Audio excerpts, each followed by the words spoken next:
what brings us to the beginning of this show, this exciting day, the 20th on the calendar, the 20th day of the 8th month of the year 2024. Welcome to KUTV Kenya. Welcome to KUTV Rise Today. Welcome to Biashara Tuesday. This is where you get your information on matters of business, the economy, a bit of updates in politics, and of course, if there's something happening in the world of technology, this is also the place to be. Generally, we look at money, the business of money, where money is moving, who's affecting the decisions, and who is making money get out of your pocket, or who's affecting the way money streams into your pocket. This is where you get all of those updates, beginning with happenings in the world of economics within the government. John Mbadi, the new CS in the Ministry of Treasury, the one taking care of your business, the business of the Republic's pocket. Just 2 months after CS Mbadi called the Kenya Kwanza government pickpocketers, saying that when they get money from you, they just dip a few fingers in and then all of the others are with them. Now he's joined them in that pickpocketing activity by saying that he will, in his first activities, reintroduce some few non-contentious clauses that are there within the finance bill of 2024.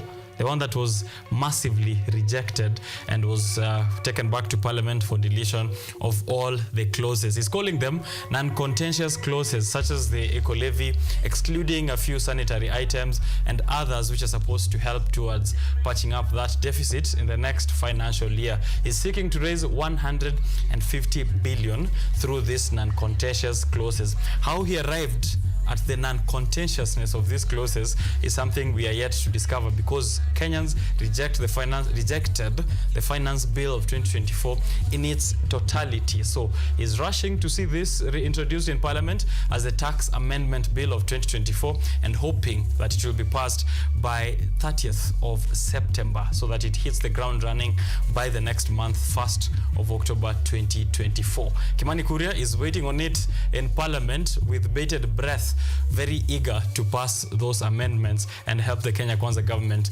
raise revenue. So are we expecting to see more of Reject Finance Bill 2024 eventually? A discussion that we'll definitely be having here on how that is going to look like once the amendments hit Parliament. Now, they're just finalizing on the final details, CS Mbadi and his team over there. Remember, the Finance Bill of 2024 is rejected in its totality. President William Ruto took it back to Parliament for deletion of clauses. The Finance Bill of 2023 was also deemed unconstitutional by the Court of Appeal, and therefore rolling us back all the way to the Finance Bill of 2022. Banks have been very fast and very quick to bring back the charges, transactional charges between bank to M-Pesa, from 15% to 20% to reflect the Finance Bill of 2022. However, in other sections, such as the fuel levy, which was supposed to be dropped from 16% to 8%, is yet to be dropped. Actually, I'll be reading the figures later on how that looked like on 14th of August when APRA brought in the new changes, or the lack of new changes, because you're maintaining the same prices of what it was retailing at before in the last month, and now in the new month and in the new quarter, leading all the way to September and October. So we're looking at those figures when the road traffic updates come in later, but just to be aware, transaction charges are going to be going up in your banks.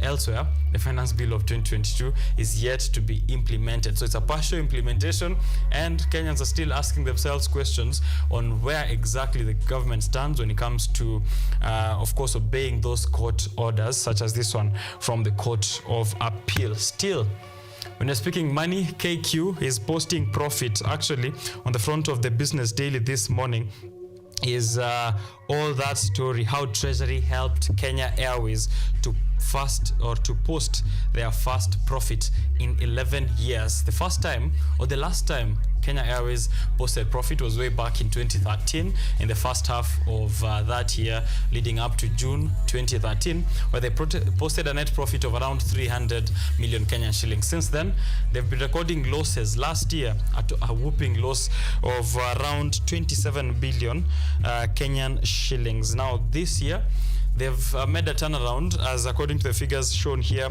513 million Kenyan shillings of profit which is posted. However, there's a catch to it, because KQ has a debt that is totaling up to 82 billion Kenyan shillings.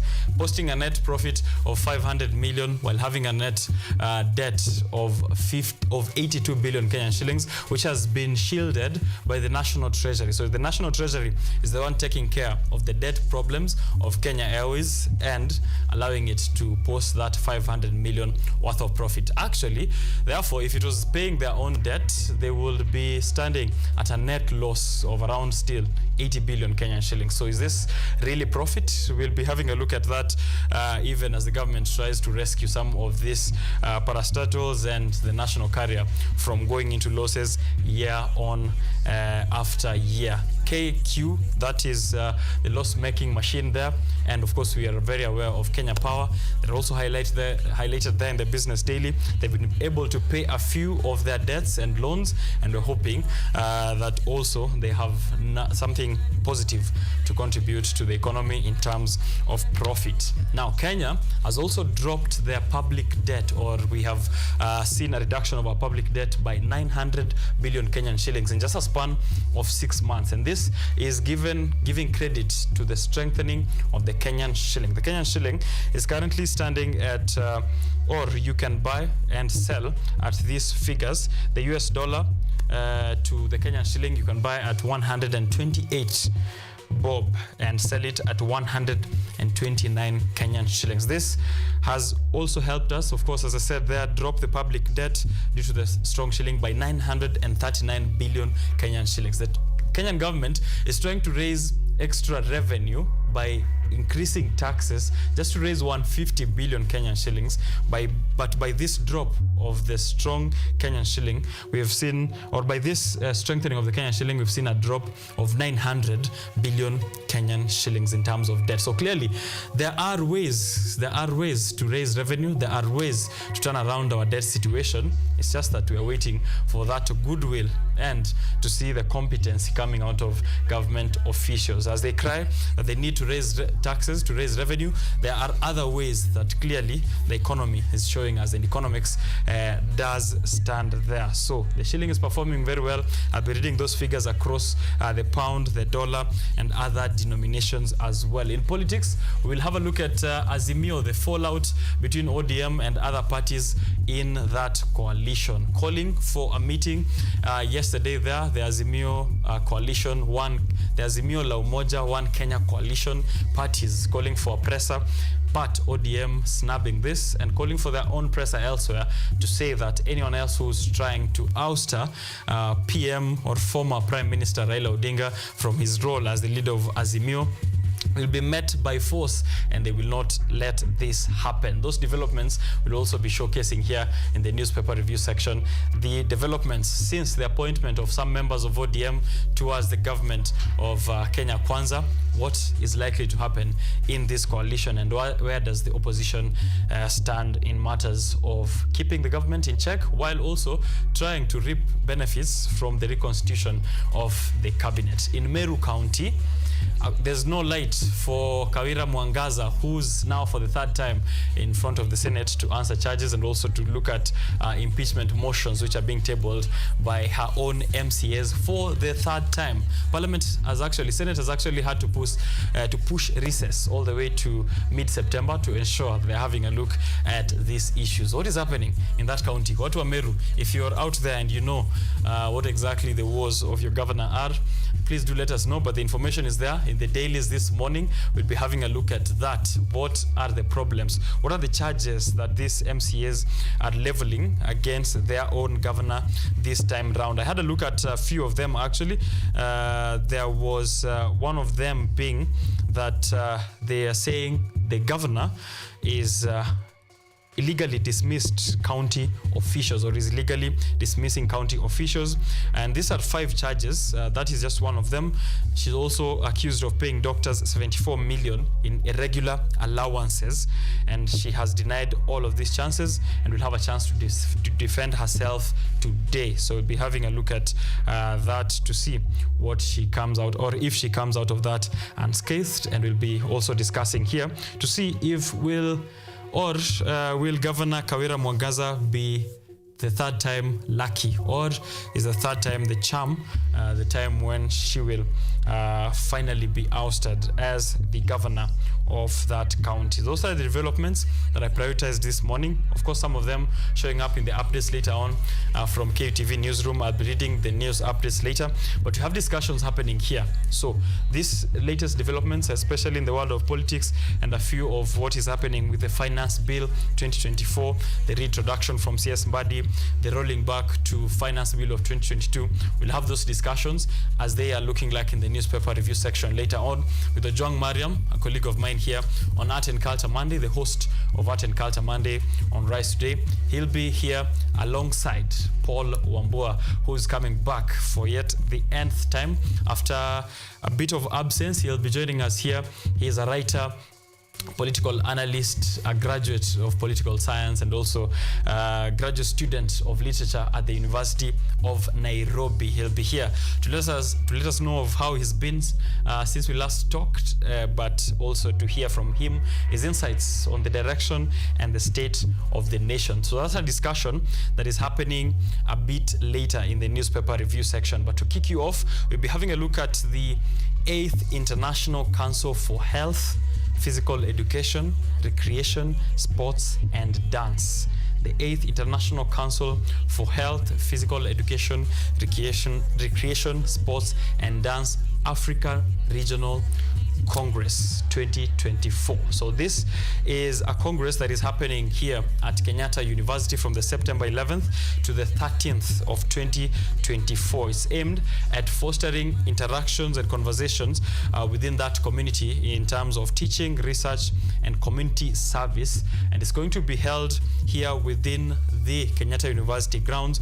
All of the people who are, whether in the International Council for Health, Physical Education, Recreation, Sports and Dance, or if you're not part of it, you're still invited. So members and non-members are invited to this very special regional congress that is an international forum hosting non-Africans and Africans as well from all around the globe to have a look at matters of physical education, sport-related fields, and also the science of the body. How this ties in with social economic issues as well is very important for us to discuss on Biashara Tuesday. So I'm having this very important conversation here this morning with Dr. Julia Githanga, who is chairperson, the Department of Physical Education, Exercise and Sports Science in Kenyatta University.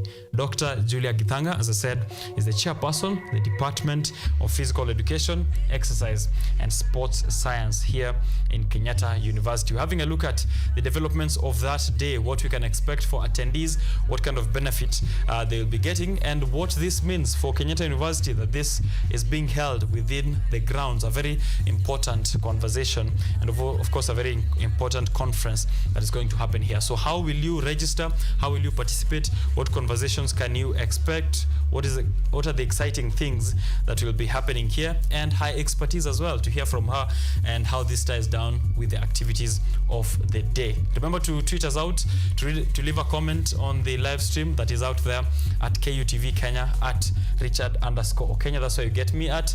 I'll give you a shout out where you're at. If you want to wake up anyone else to the show, please leave a comment. Now mention their name. I'll be reading that, and then we'll be right back with all those conversations and of course what the newsroom reporters have prepared for us here from KUTV. Thank you for keeping it on KUTV Rise Today every single day. Monday, Art and Culture Monday. Today, Biashara Tuesday. So let's kick it off and have fun.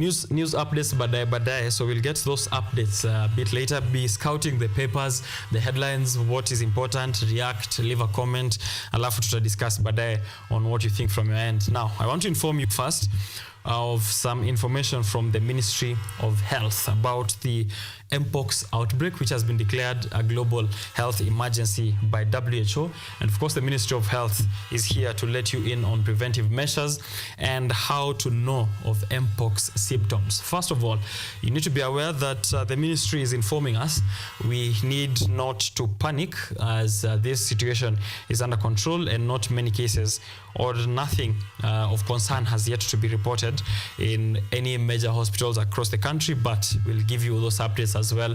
Beware of misinformation, disinformation, and anything that is not verified. So here is how to protect yourself from Mpox.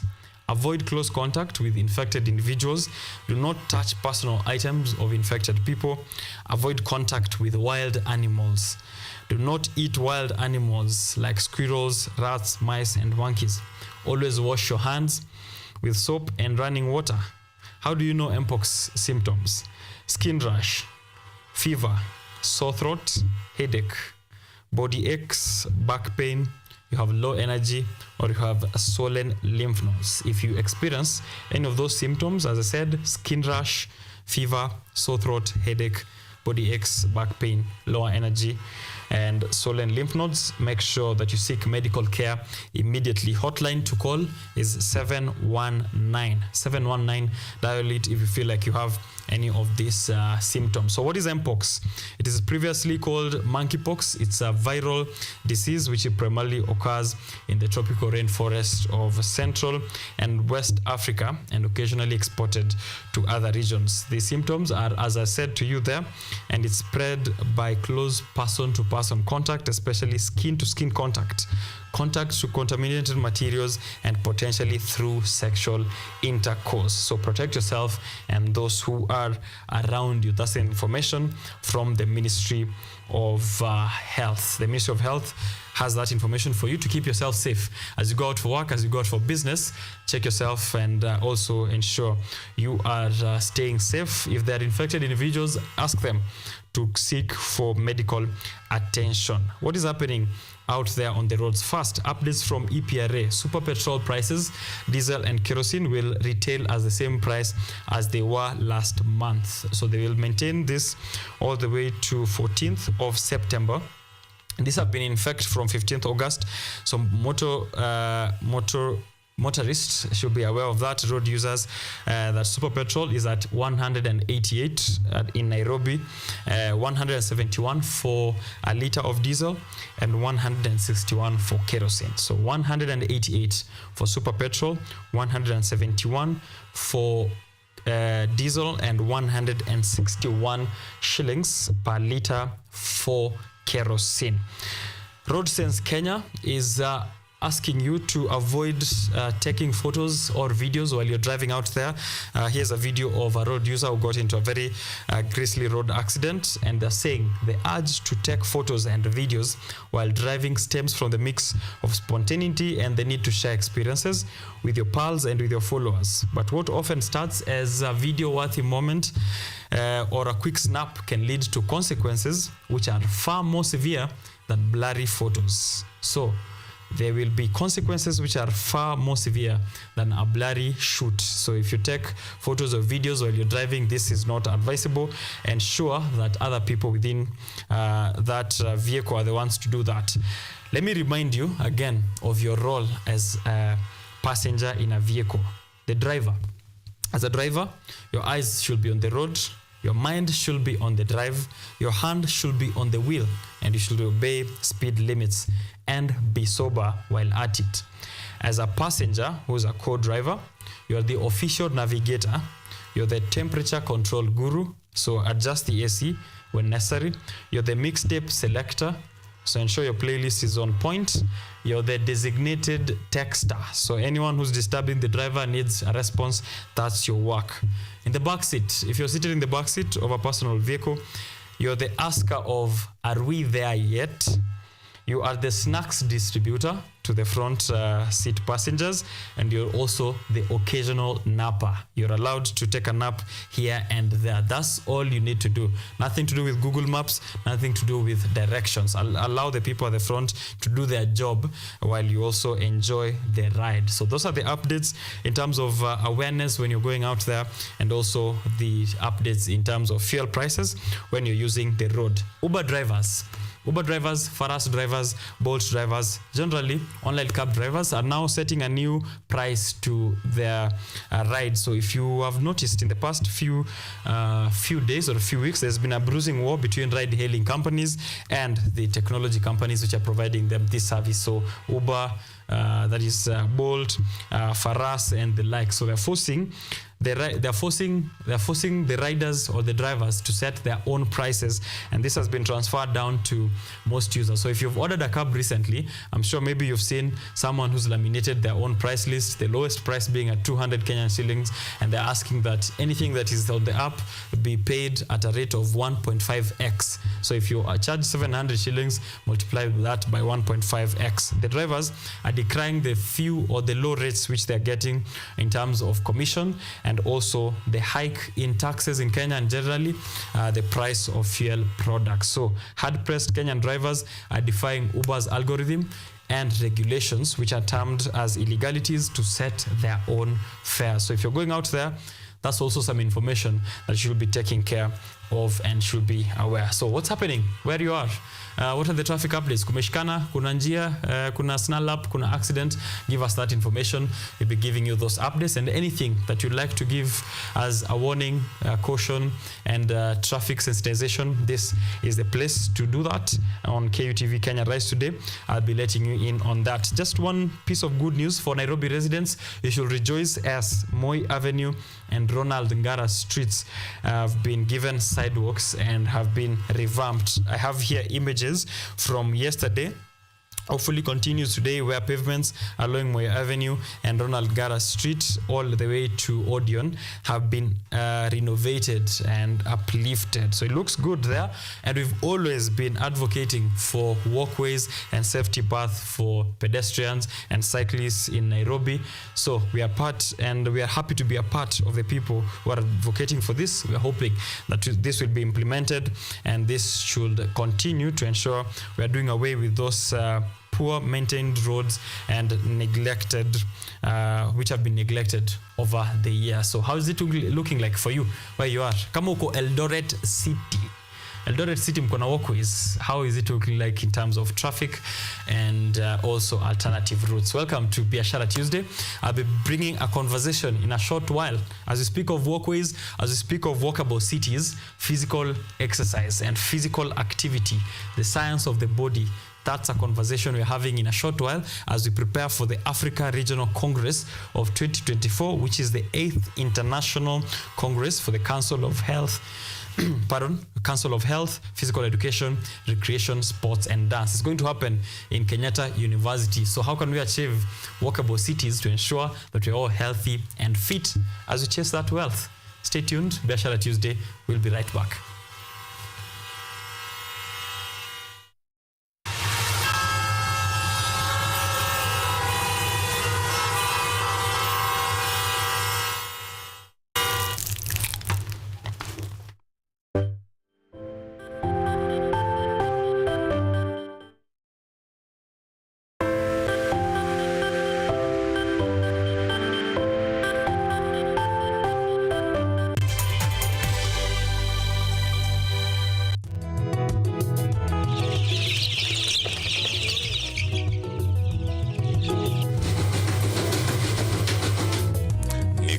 Maarufu kwa kuzalisha maziwa na ukuzaji wa majani chai. Pia serikali ya kaunti inawahimiza wakulima kukumbatia mitindo mingine ya kilimo kuzidisha mapato. Kama kuna kikundi moja inafanya biashara ya kuuza kuku, hao pia tumewafadhili kuwafunza jinsi ya kuhandle zile kuku kwa sababu wanaleta kwa wingi.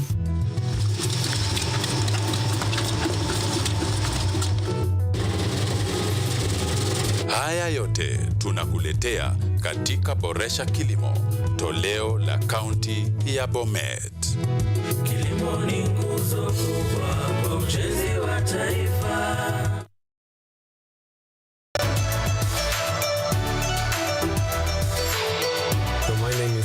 I'm Associate Professor in the Institute of Philosophy of Jagiellonian University in Krakow, Poland, and I'm the main coordinator of the Cafe project, which is being here hosted by KUTV University. My name is Ewa Hudoba. I am a project manager in this consortium. Keep watching cutting-edge research at KUTV University Television.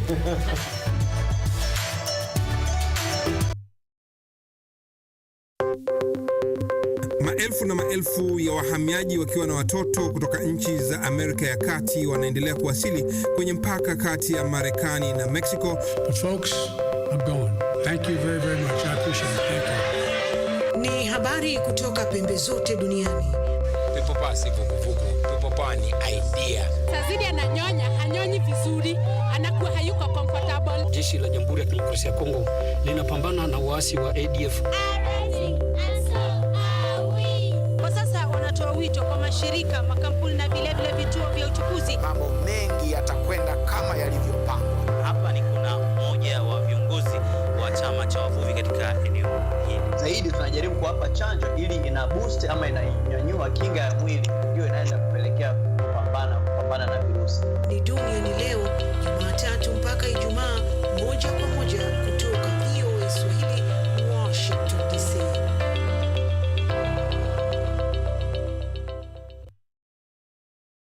Are you an aspiring media practitioner, a graduate, or you just want to advance your skills in television production? Then welcome to Kenyatta University, where education meets innovation. KUTV, the premier university television station in Kenya, is now offering short courses in TV studio, field technical operations, and video editing. Through these courses, you will acquire hands-on skills on camera operations, media production, lighting techniques, audiovisual editing, and sound and visual control, and how to operate key equipment in modern TV control room. Enroll today at KUTV and discover your full potential in cutting-edge TV broadcasting. Graduates of these courses will receive professional certificates. For more information, visit our offices at KUTV Studios or call us on 020-870-4252 or 020-870-4255 or SMS us on 0739-110-544. KUTV, a new experience.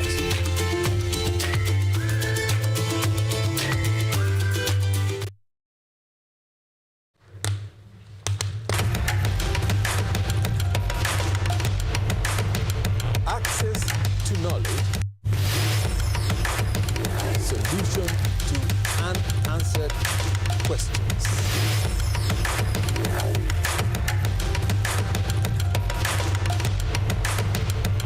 Guidelines to pursuing your rights and repossessing your property, intellectual or material. This and more only on Law Matters.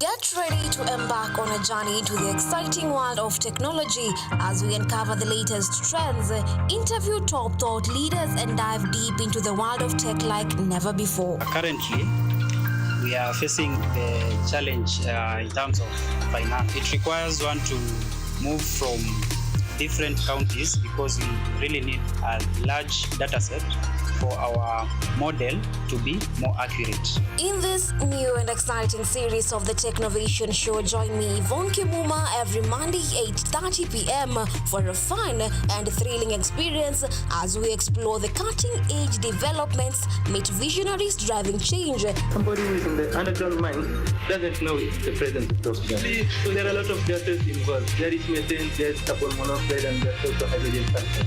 These gases actually, they are very dangerous and they are very toxic. And discover the endless possibilities of the tech world.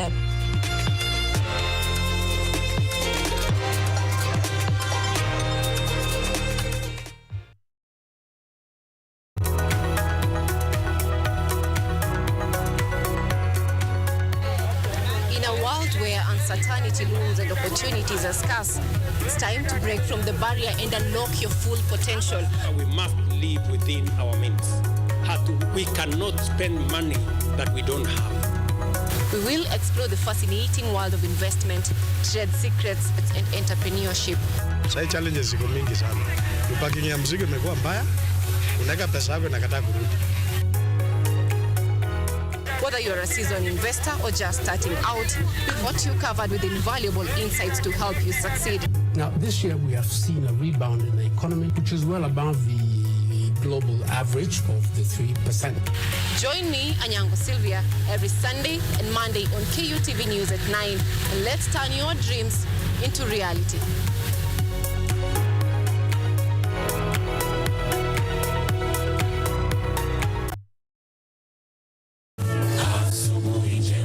The fear of the Lord is the beginning of wisdom.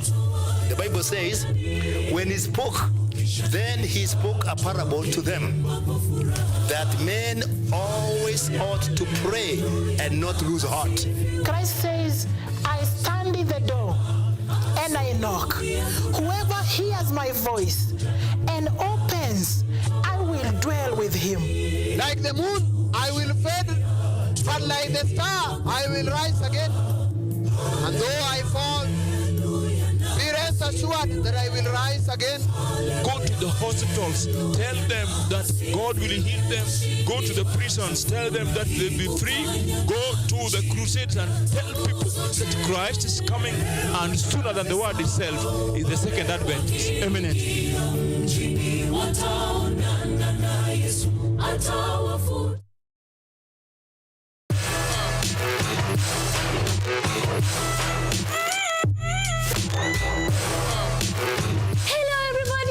Welcome to Engine, where we ask the coolest questions in science. Let's go! Is yogurt really just rotten milk? Why do humans need sharks to survive? How did a 12-year-old boy from Africa invent modern vanilla farming? How do you deliver medicine to a chimpanzee? Can poop be useful? How can you save the planet by reducing air pollution? To help us answer these questions, we are inviting some wonderful guests from the world of science. They will enlighten you, make you hungry for knowledge, oxygenate your brain, and make your ideas flow. This is Engine Season 3. Let's go!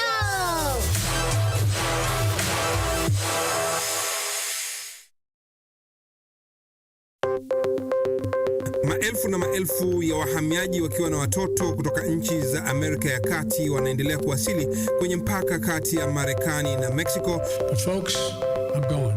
Thank you very, very much. I appreciate it. Thank you. Ni habari kutoka pembe zote duniani.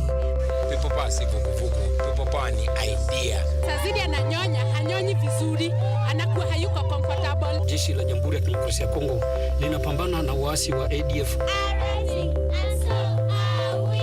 Kwa sasa wanatoa wito kwa mashirika, makampuni na vilevile vituo vya uchukuzi. Mambo mengi yatakwenda kama yalivyopangwa. Hapa ni kuna mmoja wa viongozi wa chama cha wavuvi katika eneo hili. Zaidi tunajaribu kuwapa chanjo ili ina boost ama inanyanyua kinga ya mwili, ndio inaenda kupelekea kupambana na virusi. Ni duniani leo, Jumatatu mpaka Ijumaa, moja kwa moja kutoka VOA Swahili, Washington DC.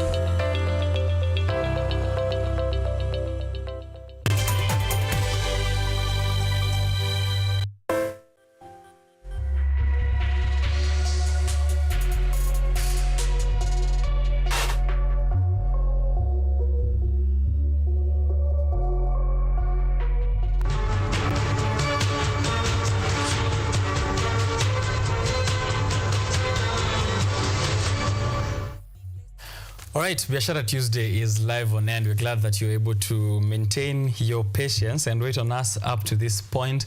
We already introduced the show to you and what you can expect in the conversations that are lined up here, from business to politics to education.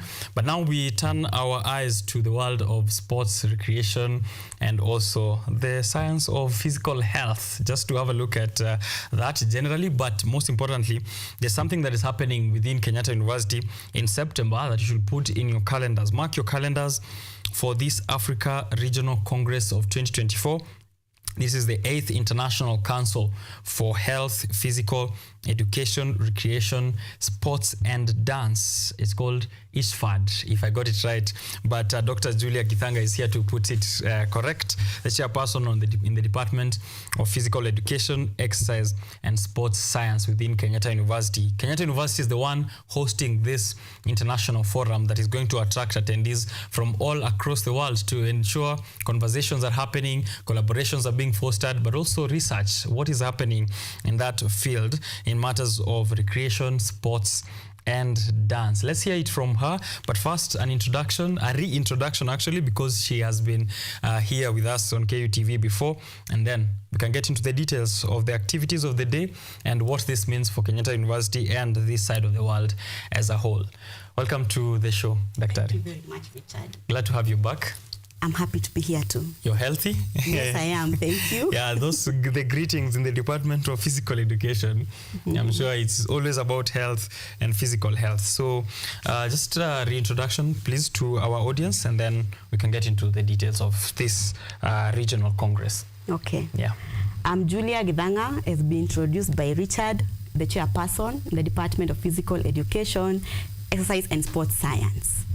I've been a chair since 2022, October.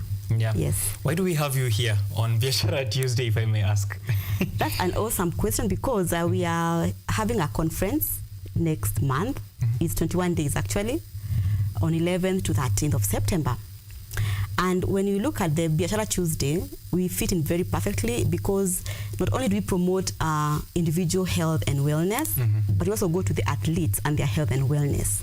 Now, when you look at individuals, like now you and myself, your health is your wealth. Yeah. So when you work on your health, you promote that wealth. And therefore, when you be able to work in your career, with your utmost health and well-being, you're basically promoting the economy and the social part of the country.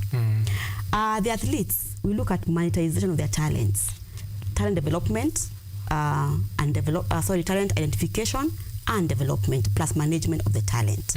So basically the monetization of their talent. Okay. So this is a very good platform to bring out the niche in sports in terms of business focus. Right. Yes. A healthy nation is a wealthy nation. Yes. That is for sure. And also I like that you're not just thinking about just the physical aspects, it's monetizing also. Yes. If you're getting into sports, recreation, dance, physical health, how can you also put it and have that as a business, something that can earn you a living. Now, Kenyatta University has been chosen to host this African Regional Congress of 2024. And I understand that Kenyatta University has also a very good history, and we've had a conversation here before, even its commitment to physical education and sports science. Could you maybe elaborate a bit about that commitment and why it's important for KU? Yes. Yeah. KU is a brand. We sell ourselves, right? And KU has supported physical education and the allied sciences very well. To start with, the department that I actually chair, we have facilities which boost education, research, outreach, and also innovation in this area. We have gymnasia. Actually, KU is the only university which actually has gymnasia for their staff, management, alumni, plus students. Imagine that, we have that here. Everyone? Yes, on the university. We also have facilities like a sports complex, where even in the past we have hosted championships as their village, basically for training and accommodation because of our facilities. KU as well has promoted our walkability lifestyle. Even you've walked around KU. You see, it is very good in terms of... It's the most walkable campus, I would say. Yes, and we have a campsite in KU. Right? Yes. Where now you can even engage even students plus even staff and outside people to come for camping activities. We also have you know, the walkways, the pavements, which promote even cycling and, you know, walkability of the staff and students. So KU has really been on the forefront, and basically this conference, it gives KU that international stage to showcase its leadership in the health, physical education, recreation, sports and dance fields. Right. Yes. The theme for this conference this year is enhancing professional practice and sustainable development in physical education and sports-related fields through education, research and outreach. Just to speak of those three parts at the end: education, research and outreach. How can you elaborate the importance of this and the relevance in today's world? It's education, research, innovation and outreach. Yes. The title of the conference is a mouthful. Yes. You realize. Yeah. We have physical education in it, we have recreation, we have sports and dance. Yeah. All of them have one thing in similar, and that's physical activity. But then the breadth and the scope of physical activity is what now puts it as physical education, recreation, sports and dance. However, in all these fields of study, we drive the agenda through education. Okay, and therefore in our attendees in the conference, we have educators. Okay, we also have researchers who will be coming for the conference. Then we have the industries and practitioners who are into innovation and strategies on how to increase knowledge and enlightenment in this area of ours. Then not only leave it there, we go to the community. We have the outreach part.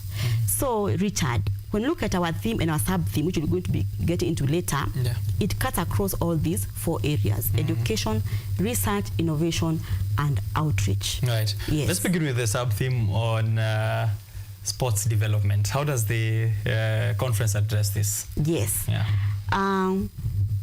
In the countries, all countries, we are into sustainable development.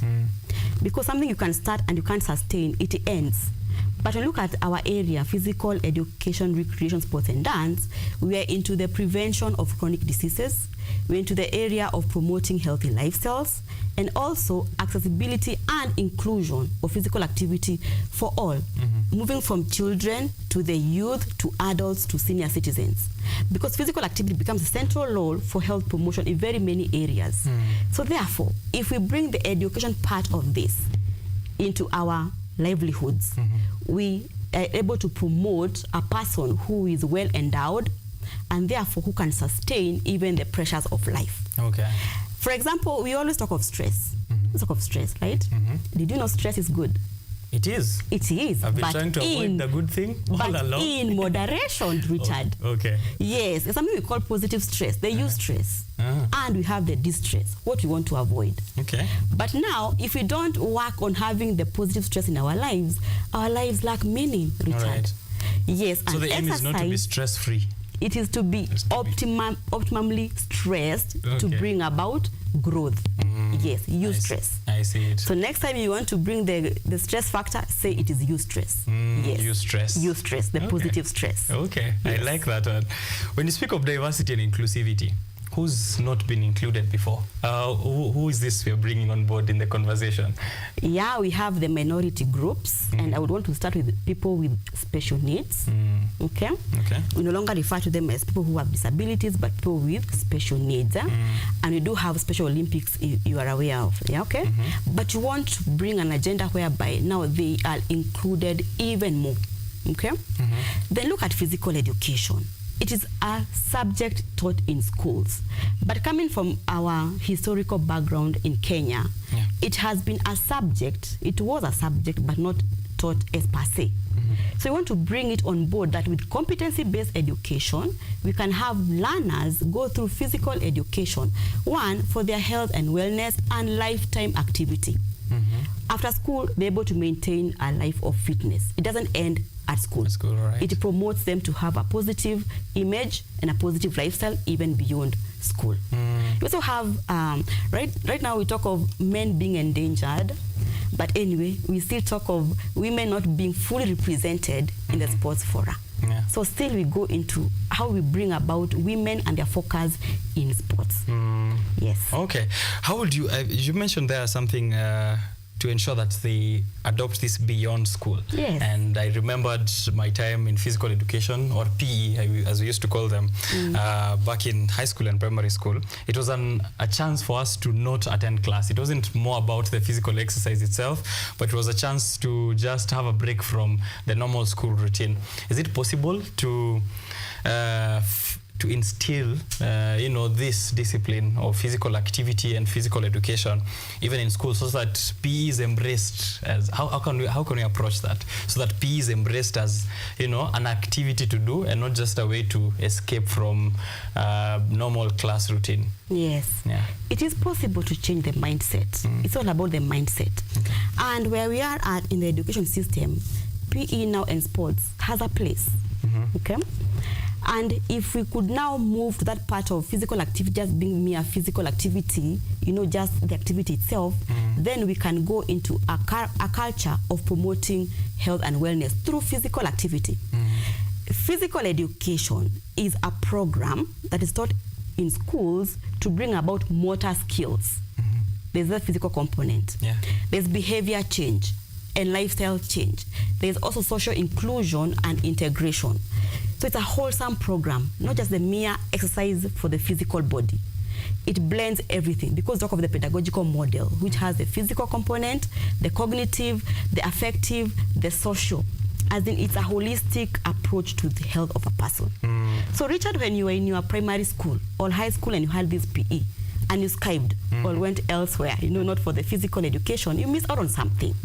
But the essence is, when we learn how to appreciate the physical activity into our, into our lifestyle, we're able to carry that through into our adult life and into senior adult stage. Okay. Because exercise becomes now a preventive measure and a management measure for chronic diseases. All right. And it delays onset of some of these chronic diseases. Yes. Lifestyle diseases, as we've come to know them. Right. When you speak of technological advancements in the world of sports development and, of course, physical activity, what are we talking about? Are we saying the shoes that Kipchoge used in Ineos?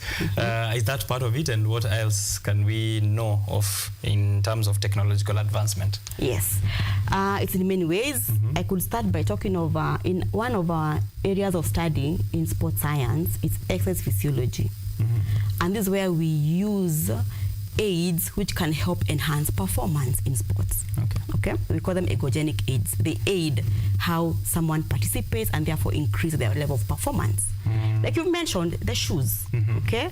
This is another industry where people are coming up with shoes which are able to reduce the economy of use, as in you're able to reduce your energy demands, and therefore you're able to better your performance. It can be shoes, it can be the wear, the clothes that we wear. It can be the gadgets that we have as we are running, as we are walking. It can be many myriads of technology. Yeah. But all of them is to enhance our performance. Some give us data, which is very important. For example, like now in soccer, all right, when you're doing the match reading and the analysis at the end of it all, you're able to know how many scores were made, the possession, the control, all that. That comes in data. Then coaches can use this info even for future placement of their soccer players on the field. Yeah.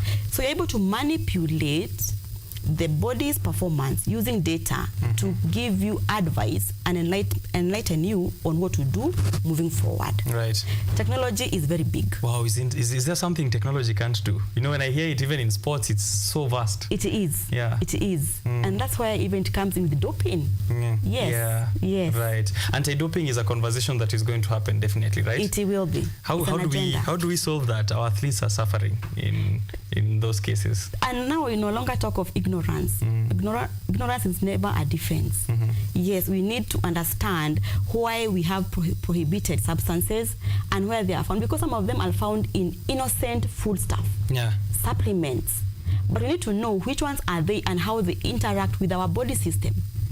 And when you look at the issue of doping, it even goes to our genes. Okay? It goes to our chemicals in the body. Yeah. We may take some few substances before the event, and then when they interact, we are told we have doped. So it's actually an area that it is it has shades of gray, okay, but it also needs a lot of, unpacking for the common athlete to understand. Okay. Yes. I'm going to throw in a deep end before we get back to the conversation of the day, which is in sports policy mostly. Because last week on Tuesday, when we were on this show, we discussed a lot on talent drainage in terms of our athletes and our sportsmen, getting better opportunities elsewhere, maybe not getting enough opportunities here.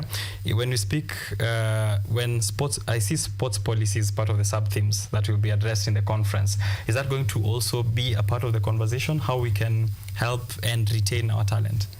Definitely, and that's why apart from having researchers, educators, and others part of our attendees, we have the government. Okay. The government, because the policy makers, and the government is able to, government plays a role in sports funding and also development of sports programs. Okay.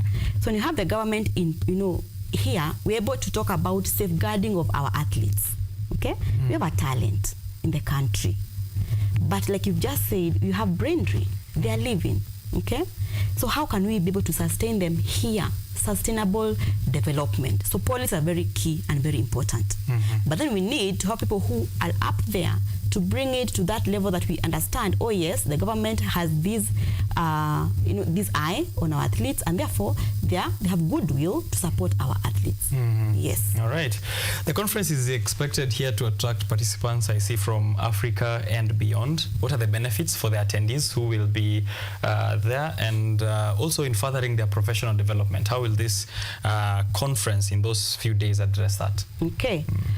If I could answer this question with the who we are inviting and the why, maybe you could answer that question. One, we target professionals, and here we have educators, like physical educators, we have coaches, we have sports managers, we have trainers who deal with athletes and other people who are interested in sports. Okay? Now, for them, they learn whatever is best practice and new in the market, and able to cascade this to their athletes, to their even sports academies. So you have young kids going to the academies, so they can be able to train these from grassroots level to participation and excellence level. So you have educators coming in. We have researchers as well, and with the researchers, they come and showcase their findings. A platform where they get feedback, where they get, to improve on what they are lacking, and also to strengthen on what is working for them. Okay. Among the attendees, we also have students, postgrad students, who are able to focus on their career options. They're able to network. It's an area of collaboration and advance. Also here we have policymakers, the government, like I've mentioned. They're part of the conference. So they're able to see what, we're able to give productive critique, on these policies. What's not working, what's working, and how can we advance this area. We expect health educators. You see, it is a health conference as well. Health is always a focus. So health educators, we have people who are interested in the prevention part of diseases using exercise, in the management part using physical activity. So it'll be part of our conference, the physiotherapists, sports psychologists, among others. With us also, we will have students, but now these ones will be represented. For example, in primary and high school, you've mentioned, they're not part of the conference per se. But those who come directly affect their lives, because we have the teachers who teach them, we have their caregivers, we have the community, and they directly affect what they consume. So they will be represented here. We have community. And nowadays, I'm seeing when churches have physical activity camps, they have sports camps, they have medical clinics, and where physical activities are concerned, nutrition, stress management. So we have community coming in. And remember, in our theme, we have community outreach. Yes, as part of it. And many others. All right. And, we also have practitioners and industrial collaborators. Like you mentioned, the shoe. We have those who make shoes, sports apparel, those who are into supplements, the food supplements, yes. Those who are into the gym owners, fitness instructors, there are so many. So we have a cocktail of attendees whose central role is physical activity and promotion of health and wellness. Nice. Yes. Right. That sounds like a very good cocktail to have from the September 11th to the 13th of 2024. Are other people invited? Those who've watched this interview here for the first time and are interested to come through. Is this an open invite, and where can they do that registration? Open invite, no. It's not an open invite. It's a paid-up delegate conference. Okay. And we do have a website for this. It's ishfad.ku.ac.ke. That's our website. There we have our registration fees. But just so to say, we had early registration that was for July. That was going for 6K per delegate. Okay. And then we have now what we are calling the elite bird, which is now 7K. And then now we have the on-site registration in September 11th, and that's 8K for the delegate. Okay. Then we have another category for student/athlete delegates. In July, it was 5K. Then now it's going for 6K, and next month it will be 7. Okay. Yes. All right. So if you are just a delegate who'd like to attend, right now it's going for 7,000, then 8,000 on site, student, athlete, 6K now, and then 7K on site. Yes. Right. So they can come and attend if they register with this amount. Yes. Okay. On the site, which is ICHPERD, I believe ICHPERSD.ac.ke. Yes. All right, go there, register. Please make sure you attend. Are there plans for disseminating the conference finding and recommendations for others who might not attend? Yes, definitely. We received abstracts and quite a lot. Actually, we are so happy with the delegation, even from international front. And now we are receiving papers up to 30th September. Then from there, we're going to publish. Okay. Yes, so dissemination is there. And ICHPERD, which is the executive board, will help with the publication of the papers. Okay. Yes. Make sure that you are looking out, and definitely here on Biashara Tuesday, we'll find out from Daktari when that information is out. Wale watu wa sports, watu wa on the spot here, KUTV Kenya, kina pinches, this is information that's going to be relevant for you. Make sure that you are tuning in to the subsequent Biashara Tuesday shows. Tutakwambia vile kuko. Your long-term hopes as an educator and a researcher from this conference, what is your personal outcome that you're targeting, that at the end of this conference, wewe kama Daktari Lydia ungependa outcome inakaje, Daktari? One, it's a platform to give out knowledge and best practice. Richard, there's so much research going on in this area of physical education and sports related fields, a lot of it. But many people don't get to consume it because some of it is found in very high-end journals, okay? But it's a platform where people come with their groundbreaking research and findings.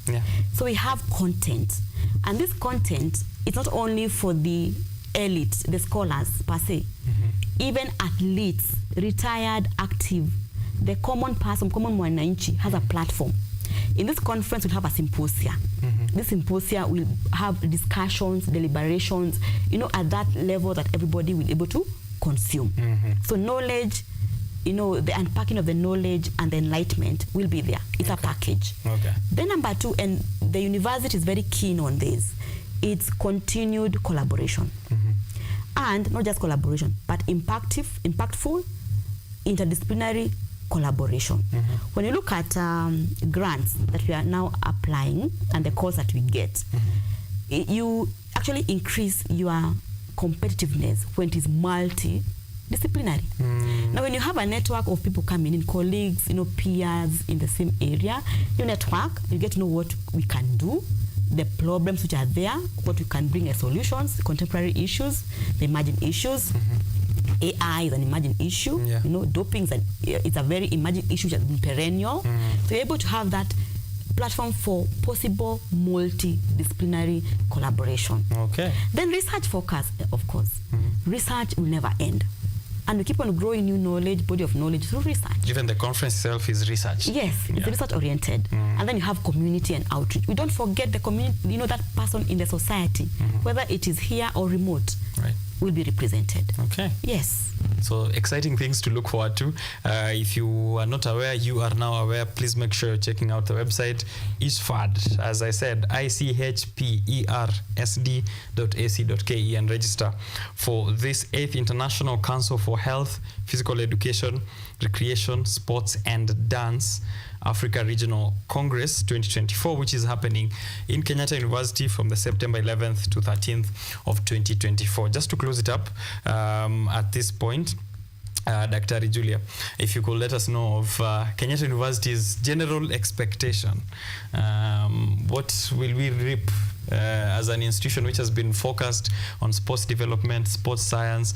I'm a big fan of the sports activities which happen in Kenyatta University. I follow the teams in rugby, which is Blackbird, in Vultures in hockey.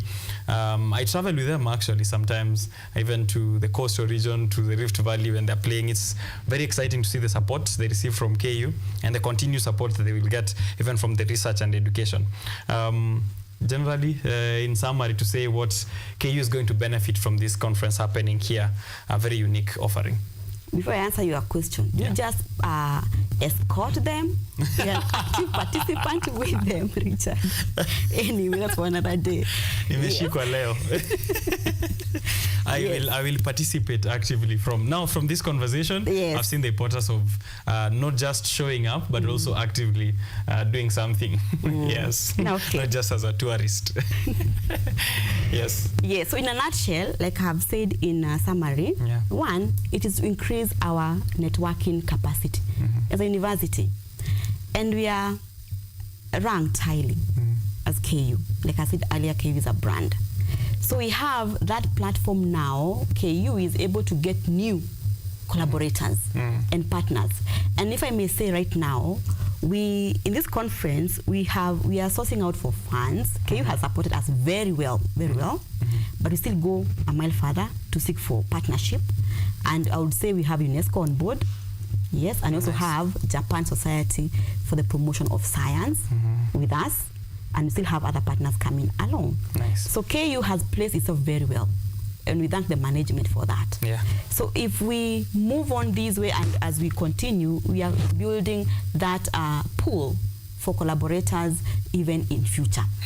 Then there is that development of faculty and students, capacity building. Because now we have that platform where we share, and not just in Kenya, but there's African, delegation, there's international delegation coming in and able to share. So KU, in terms of faculty and student development, we will actually get a lot, to learn and use that. Nice. Then again, going to our community. KU loves the community, okay? We're able to offer, even our consultancy services and other activities for the community at large. Then again, KU is placed in the limelight in that we have been leaders in this area. Actually, when you look at people who have graduated from KU, from these areas of sciences, it's KU that carries the day. Yes. Right. So we have been leaders. And this goes to the Kenyan country. The country. Yes, we are still leaders in this area. Yes, so Kenya has that opportunity to showcase its leadership in sports. It's not just about fields. KU. It's Kenya getting a chance to showcase itself. We represent KU, we represent Kenya and Africa as a whole. Yes, in the globe. All right. Yes. I love that. This conference, just to remind you, the expected outputs, it's going to be enhancing the understanding of current trends in organized physical activity and the application in training, education, practice, and research. It will contribute to the professional growth and sustainable development in broader society. Ensure that you're registering and attending. For delegates, 7,000 at this moment, pesa kidogo to 8,000 on site. Students reduced at 6K right now and 7K on site. Students or athletes who want to be delegates and show up for this. This is, if I was someone who is actively researching in this field, or a sports management, or a faculty member elsewhere in another university, I wouldn't want to miss it. So ensure that you show up. September 11th to the 13th of 2024. Nijitetee tu kidogo, Dr. Julia. Yes. The reason I don't participate in physical activities or sports, even from high school. Well, high school I used to do it as a fun activity. The reason I don't do it on a daily or on a regular is because I'm a very competitive person and I like to win. So if I'm not winning, I'm not doing it. I go in and hope not to fail. So the thing with sports is that you can't win every day. You can't win every day. So I have a problem with losing. So if, for example, when I show up with Vultures, who are the hockey team of KU, the one that I've watched the most, and I show up in their games and they lose, I don't like that spirit. I don't like their sunk faces, the sadness after, no one's having fun, no one's laughing. I imagine myself as a sportsman and I try to avoid that. So how can you advise me? How can you advise me to still participate and lose with grace and lose with happiness? In sportsmanship, we talk of winning with humility and losing graciously. Yes, so even if we lose, we're not losing that part of the sports context and our competitiveness and our desire and our passion. That remains in us. But it starts from understanding your personality. Because you have various personalities and how we react to situations. So from what you've given me, you could be a choleric sanguine. Yes, good to understand your personality and how it builds you in terms of your strengths and also areas of challenges where we need to work on. But it's good to work on that culture of, yes, today I will lose. We don't win every day. And even in losing, there is winning because you have participated. And that counts a lot. Okay. Yes. Right? So that's that stress. That's that good stress. Yes, good stress. Yes, good stress. You stress. And we avoid what you call overtraining. Because again, when you overtrain, it affects our performance levels. Yeah. We lose our fitness, improvements when we overtrain. So most athletes who are very overconfident, they overtrain and they're now losing their fitness levels and now it affects their performance. Right. Yes. Manchester United. Like I said earlier, everything in moderation. You don't undertrain, neither do you overtrain. It's optimum. And it'll be good to go. It'll be good to go. Yes. Thank you. I will try. Vultures, nitengeneze slot. Boniface Odhiambo, make sure you have a slot for me this season. Tutajaribu hata kama ni ball boy. Tukimbia hapa na pale, sindio? But show up, most importantly, show up in this conference that is going to happen in KU. If you missed this conversation, roll back. It will be there on YouTube. This has been very exciting to have. ishfad.ac.ke. That's where you will get your registration link and also any other information. This has been Dr. Julia Githanga, the chairperson, Department of Physical Education, Exercise and Sports Science in Kenyatta University, and we're glad, Daktari, that you could create time for us this morning. Thank you for having us. Yes. We hope we are going to have very good delegation and you drive the agenda forward. Okay. That's our vision. Right. Yes. Kenyatta University, always strong to the world. Sindio? True. Going for that break, this is still Kenyatta University television stations. How much more can you get from KU? Don't go too far. We'll be right back.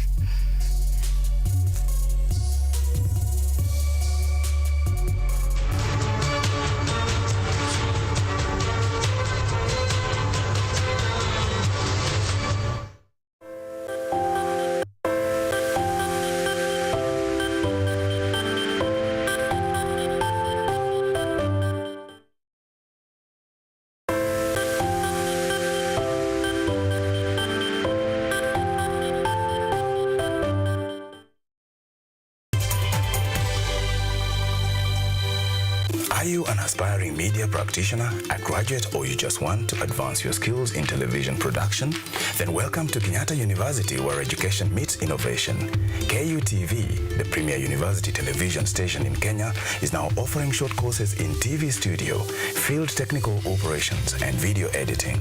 Through these courses, you will acquire hands-on skills on camera operations, media production, lighting techniques, audiovisual editing, and sound and visual control, and how to operate key equipment in modern TV control room. Enroll today at KUTV and discover your full potential in cutting-edge TV broadcasting. Graduates of these courses will receive professional certificates. For more information, visit our offices at KUTV studios or call us on 020-870-4252 or 020-870-4255 or SMS us on 0739-110-544. KUTV, a new experience.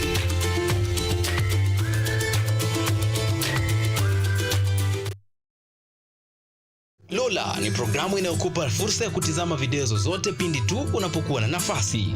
Hadithi za kukupa motisha, drama, maisha ya vyuo vikuu, teknolojia, masuala ya jamii, kuzuru maeneo tofauti, spoti, burudani na zaidi. Pata programu ya Lola sasa kwenye rununu yako kwa yote unayohitaji.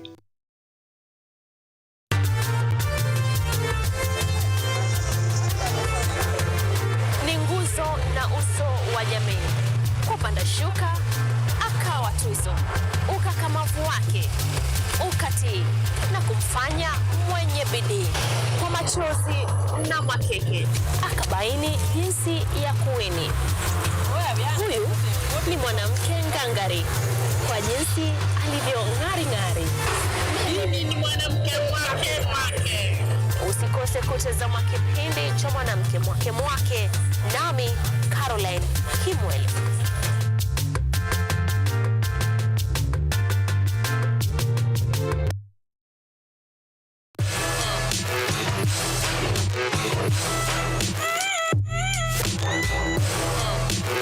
Hello everybody! Welcome to Engine, where we ask the coolest questions in science. Let's go! Is yogurt really just rotten milk? Why do humans need sharks to survive? How did a 12-year-old boy from Africa invent modern vanilla farming? How do you deliver medicine to a chimpanzee? Can poop be useful? How can you save the planet by reducing air pollution? To help us answer these questions, we are inviting some wonderful guests from the world of science. They will enlighten you, make you hungry for knowledge, oxygenate your brain, and make your ideas flow.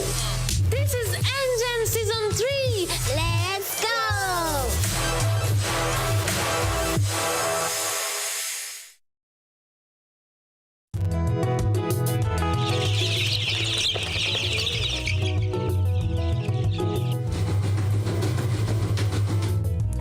Kaunti maarufu kwa kuzalisha maziwa na ukuzaji wa majani chai. Pia, serikali ya kaunti inawahimiza wakulima kukumbatia mitindo mingine ya kilimo kuzidisha mapato.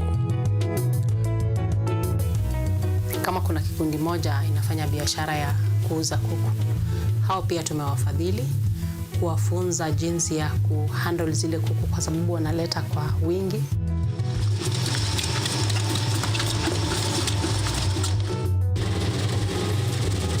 Haya yote tunakuletea katika Boresha Kilimo, toleo la kaunti ya Bomet. Kilimo ni nguzo kubwa kwa ujenzi wa taifa. Get ready to embark on a journey into the exciting world of technology as we uncover the latest trends, interview top thought leaders, and dive deep into the world of tech like never before. Currently, we are facing the challenge in terms of finance. It requires one to move from different counties because we really need a large data set for our model to be more accurate. In this new and exciting series of the Technovation Show, join me, Yvonne Kimuma, every Monday, 8:30 p.m. for a fun and thrilling experience as we explore the cutting-edge developments, meet visionaries driving change. Somebody who is in the underground mine doesn't know the presence of those gases. So there are a lot of gases involved. There is methane, there is carbon monoxide, and there's also hydrogen sulfide. These gases actually, they are very dangerous and they're very toxic. And discover the endless possibilities of the tech world.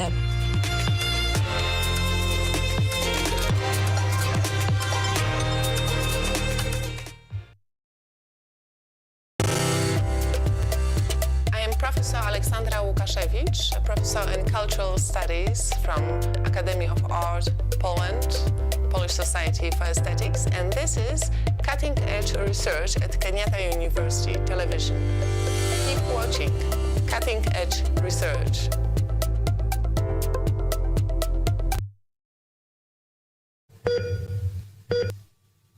Are you healthy, or rather, do you maintain a healthy lifestyle? According to WHO, health is regarded as a state of complete physical, mental, and social well-being, and not merely the absence of disease. Welcome to Focus on Health, a show on all matters health, wellness, and lifestyle.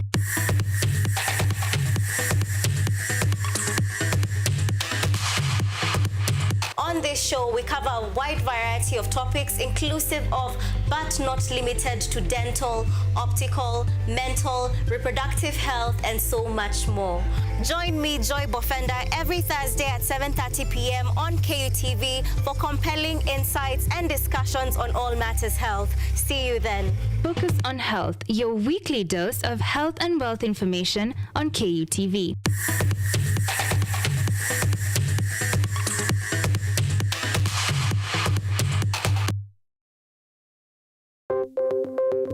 Maelfu na maelfu ya wahamiaji wakiwa na watoto kutoka nchi za Amerika ya Kati wanaendelea kuwasili kwenye mpaka kati ya Marekani na Mexico. But folks, I'm going. Thank you very, very much. I appreciate it. Thank you. Ni habari kutoka pembe zote duniani. Pepo pasi vuguvugu. Pepo pa ni idea. Sazidi ananyonya, hanyonyi vizuri, anakuwa hayuko comfortable. Jeshi la Jamhuri ya Kidemokrasia ya Kongo linapambana na waasi wa ADF. Wanatoa wito kwa mashirika, makampuni na vile vituo vya uchukuzi. Mambo mengi yatakwenda kama yalivyopangwa. Hapa ni kuna mmoja wa viongozi wa chama cha wavuvi katika eneo hili. Zaidi tunajaribu kuwapa chanjo ili ina boost ama inanyanyua kinga ya mwili, ndio inaenda kupelekea kupambana na virusi. Ni Dunia ni leo, Jumatatu mpaka Ijumaa, moja kwa moja kutoka VOA Swahili, Washington DC.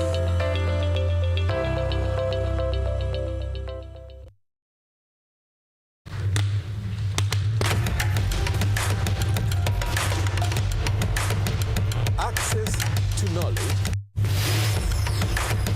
solution to unanswered questions.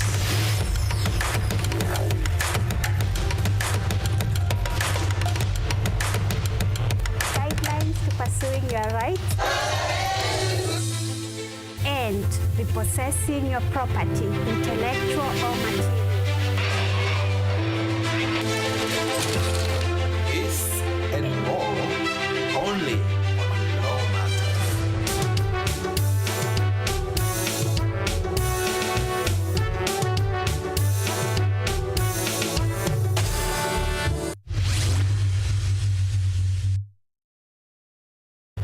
From the hospital corridors, we bring you experts to discuss issues affecting your health, from diet to mental health. The familiar and the ignored are both put into perspective. We then dive into the environment and look at the effects of climate change and its solutions. Join me, Mutegi K. Martin, every Friday at 9 p.m. as we learn on how to better our health while taking care of our environment. Only on KUTV.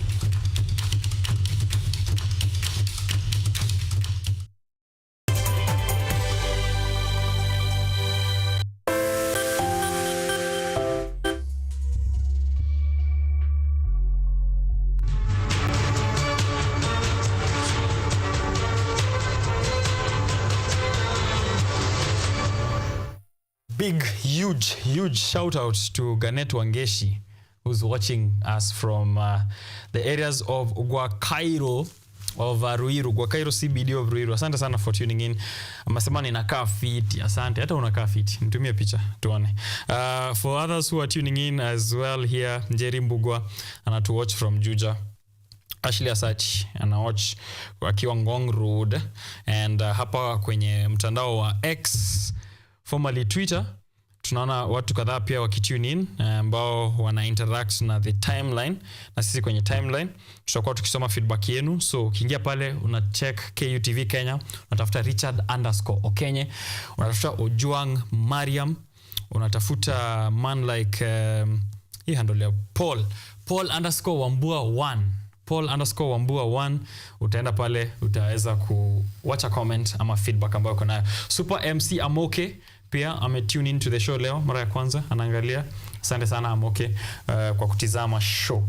Haya, tuko na The Star, The Business Daily, The Standard and The Daily Nation. We're going to go through the papers. This is the newspaper review section now, and then we'll get into the details and see what the gentlemen have to say here.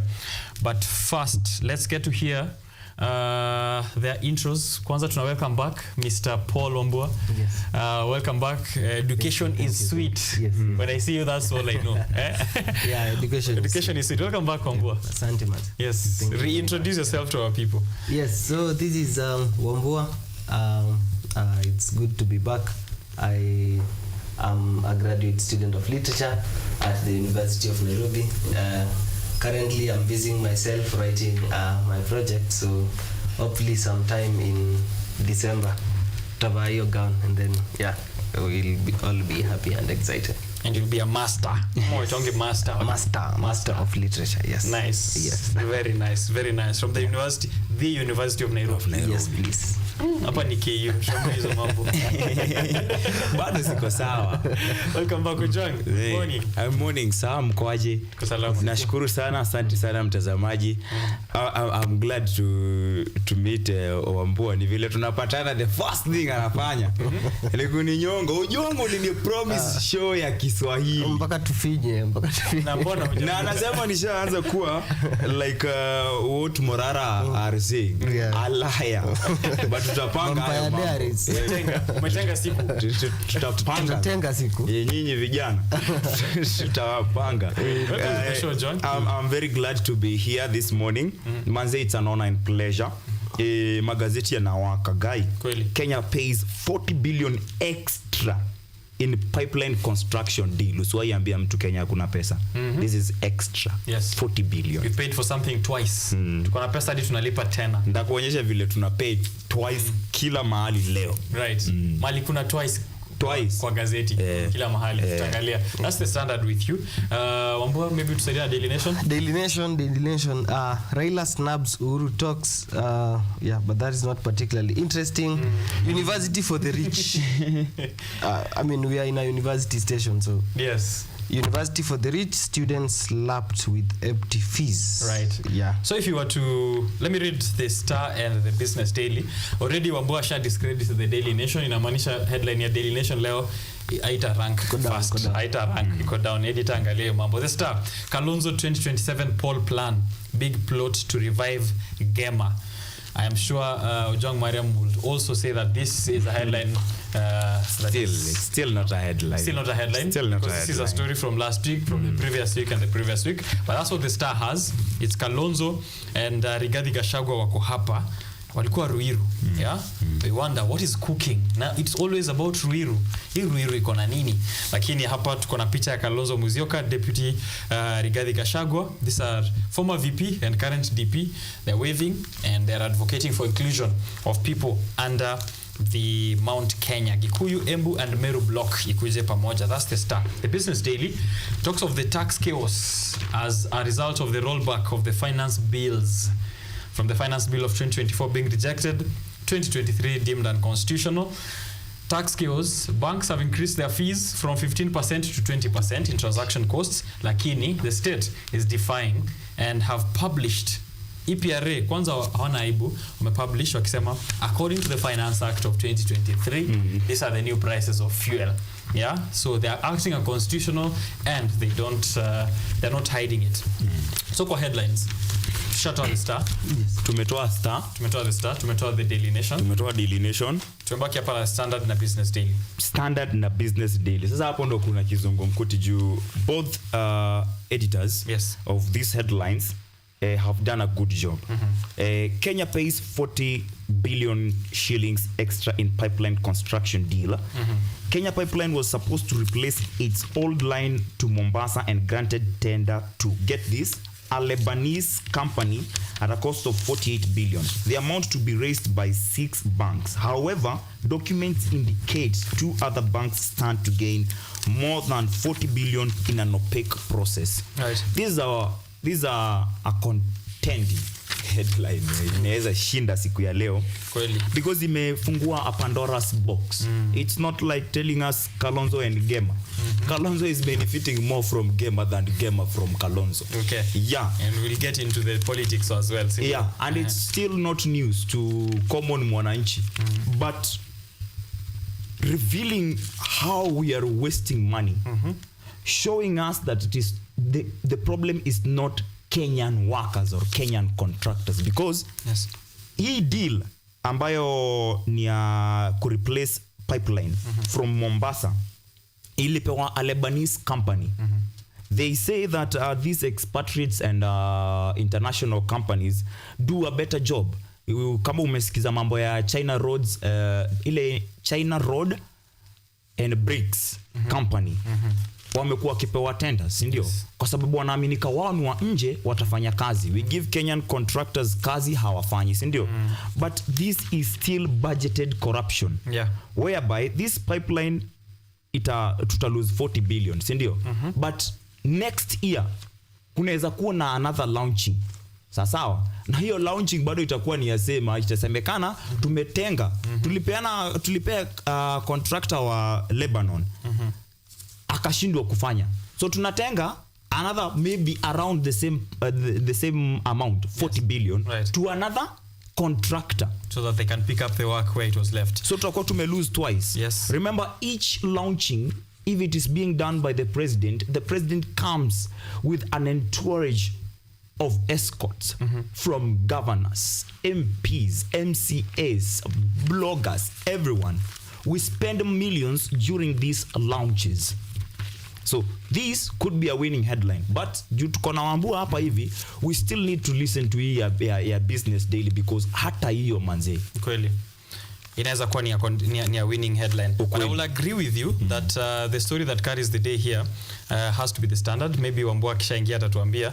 The Business Daily talks about the tax chaos where again we are not getting the same prices as stipulated in the finance bill of 2022, but banks ni kama ile wakati huwa nasema prices ikipanda ukienda kwa duka the next day nakwambia mayai imepanda, naomba sina hii ni ile stock ya jana, hapana, stock ni mpya, mayai imepanda bei. Lakini ikishuka ukienda the next day haijashuka, anakuambia bado niko na stock ya last month, hii lazima iishe kwanza ndio to affect the new prices. And that's what the state is doing here on the Business Daily. It's still a good story, carries some weight, but I will say the Standard story does carry a lot of weight. So let me read in some more info so that people can be up to date with what is happening there. This project was intended to replace the aging line of the Kenya pipeline that was built in 1978 and enhance the capacity to transport petroleum from Mombasa to Nairobi. Hii ni pipeline ambayo, hii ni line ambayo imekuwa hapa tangu 1978, right? 6 local and foreign banks that pumped in 72% of the total millions needed. So it was needed $484 million. Kuna 6 local and foreign banks which have pumped in $350 million. The project owner, Kenya Pipeline, was to contribute the remaining amount of 28%. Yeah, a mandate letter which is dated in 2015 shows that the 6 banks, ambazo ni CFC Stanbic, Citibank, Commercial Bank, Coop Bank, Rand Merchant Bank, and Standard Chartered Bank, extended that 350 million loan for the construction of the pipeline. But the Kenya Pipeline Company is also paying billions of shillings to 2 subsidiaries of West African lender Ecobank Nigeria Limited and Ecobank Kenya Limited, which also claim to have financed the same construction of that new pipeline, which begs the question, who's pocketing this extra amount? Deals. Wambua, kwanza unakubaliana ni the Standard ama ni the Business Daily? Nitaenda na sub headline. Itaenda na subheadline ya Daily Nation. Okay. Primarily because of my other interests. But you see, why I would agree with you guys on the standard bit is if you've realized since the protest, there's been a deliberate effort to get us to concentrate on other things, to die down the spirit of the rejecting everything, all these stupid things that these people seem to be doing every day. Because they are lazy. Yeah. They are lazy. Imagine the laziness of having to pay twice. It doesn't explain. I mean, there's no better way to show the kind of laxity with which these people are going through public service, and I mean, it doesn't make sense at all. Why are you paying one on a loan, two using the company, Kenya Pipeline Company, that ideally is supposed to be doing this thing? It just goes to show that there's no fiscal discipline and draws back on that Kiburi I was mentioning off air, to draw back on the Business Daily headline. Ini Kiburi. Yes, that you can pay twice. Yes, we can pay twice, and somehow we are supposed to navigate through these things. And again, it goes back to what Ojwang was saying, asking us to care so much about Raila Uhuru, a meeting that did not happen.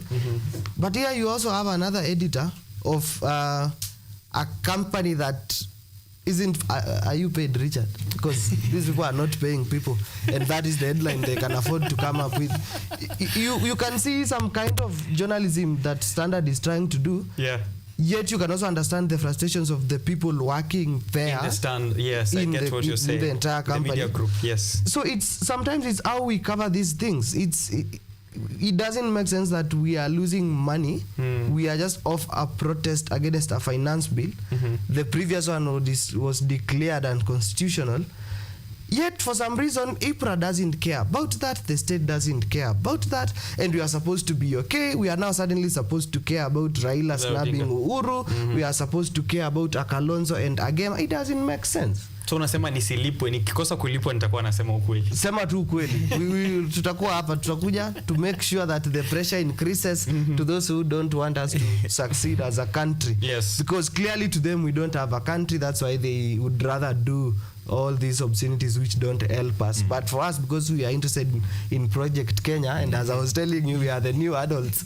So these are issues of concern to us. Yes, they should interest us as much. Yes. Yeah, so the Standard gets it. But let's go with your also pick, which is the subhead. Yes, the subheading for the Daily Nation. University for the rich. I mean, and I don't know why we don't seem to be making progress in terms of how we want us to get, as a people, to get an education. Because if it's not the CBC, I mean, we seem to have trouble educating our people. Yes. If it's not CBC, it's JSS. If it's not JSS, it's now the university funding model. It shows the lack of thought with which the current administration and the previous one have paraded us in this trajectory that we can't seem to get it right. And I also go back to the kind of journalism that we are supposed to be doing, because I mean, I consider myself to be doing part journalism. That's why I'm here. You look at the reporting on this university funding model. And what we are not being told deliberately by anyone across these dailies is that we are just increasing the loan burden to these individuals. The upkeep is a loan. The tuition is a loan. The fees has been hiked. So the net effect of this is the unaffordability of this thing. But no one will. Someone is pretending to pay part of your fee, but they are adding a loan on you. Eventually, at the end of this education, what you have is more loans. Exactly. Actually, they are paying less. Let's take for instance, I saw a fee structure, or was it something from your university here? A Bachelor of Arts, someone is allegedly supposed to pay around 122,000. Yeah. Forgetting not so long ago, I graduated in 2021. Of course, that was the University of Nairobi, but we were paying 26,000. So why is someone paying almost 4 times the amount? 4 times that, 5 times that. Yes, and that is the household pay. That is simply the household pay. That's the subsidized pay. Yes, that's the subsidized pay. And then you look at how they break down these bands. You realize, and of course the opaque, the hot air around how we arrive at these bands. It doesn't make sense. Yes. They are just making education inaccessible. And of course, I mean, the government is lazy. They don't want to do their work. They don't want to provide some of these public utilities to us as they should and as they promised to do. It also feeds back to us. I mean, I was surprised yesterday in the University of Nairobi when I went to one of the cybers there, where there is a lot of collusion between University of Nairobi student leaders and some of the guys running those cyber cafes. Imagine. What do they do? To scan and upload forms for our dear first year students. Those guys are charging 1,000 shillings. Hey. What? 1,000 shillings. What? Right now you can go and confirm. It doesn't make sense. So it just shows how we as a people are doing wrong things. The government is doing wrong things, and we can't seem to have things going on well for us, which for me becomes a problem, because we keep and rightly so, that the government is not doing enough to help us. The government is making education inaccessible and affordable to us, but we are also doing small bits between and amongst ourselves to make sure that education now becomes something that we can't get to. But this university funding model doesn't make sense. Our teachers in JSS are not paid. They are still interning 2 years into what I mean. You guys, even you, our teachers, sometimes I don't understand how, as a person, you can accept that being the best. Of course, I understand there are problems, there are crises we need to get by, but somehow don't let someone demean you so much. Right. To the extent that you can intern for 2 years. I've seen Kupet and Nat also complaining about that same thing. Yeah. How are these interns? It doesn't make sense. Graduation. It doesn't. You can imagine someone, an adult, sits in an office with all these fancy facilities and decides that let a young person intern for 2 years. I mean, how cruel can you get? Humanity lost. I mean, it beats me. Ojong Mariam, I remember sisi tulika kwa hii conversation some time back. Always ahead of time. Always ahead of time. We discussed this, and you gave a very detailed submission on how education is going to be unaffordable for the poor. And maybe Daily Nation editor alikusikiza kwa sababu the headline yake ni University for the Rich. Yani ni kama ana respond to what you had said, that university is not going to be accessible for the poor. So they're asking, university for the rich. Exactly. Students have been slapped with hefty fees. Some of them are saying that this, as rightfully as Wambu has put it, a very opaque mean testing instrument. Yenye wanatumia categorize. There are 5 bands. Kuna ile band 1, who is the most needy, going to get a subsidy there, which is very significant. Anapatiwa help loan ya, I think 60,000 Kenyan shillings in upkeep. Alafu kuna yule band 5 uko chini kabisa, ambaye ni the least, depending on the, what your income is in the family.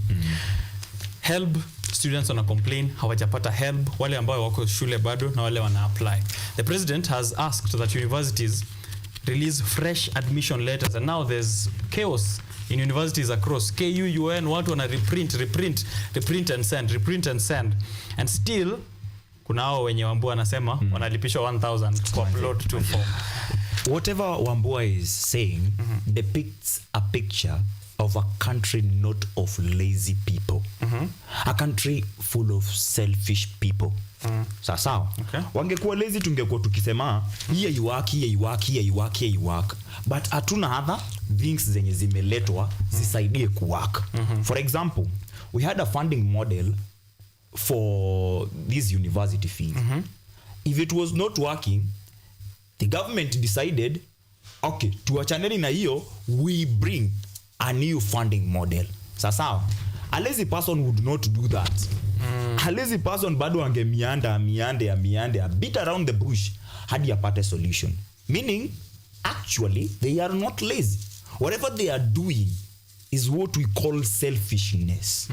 Sawa. Without minding the future and the interest of your own children. We as Africans, we say that only mountains don't meet. Okenye, utafanya masomo ya kuwe very expensive for my child today. 10 years, watapatana na wataoana. Mmoja atakuwa ni mjinga.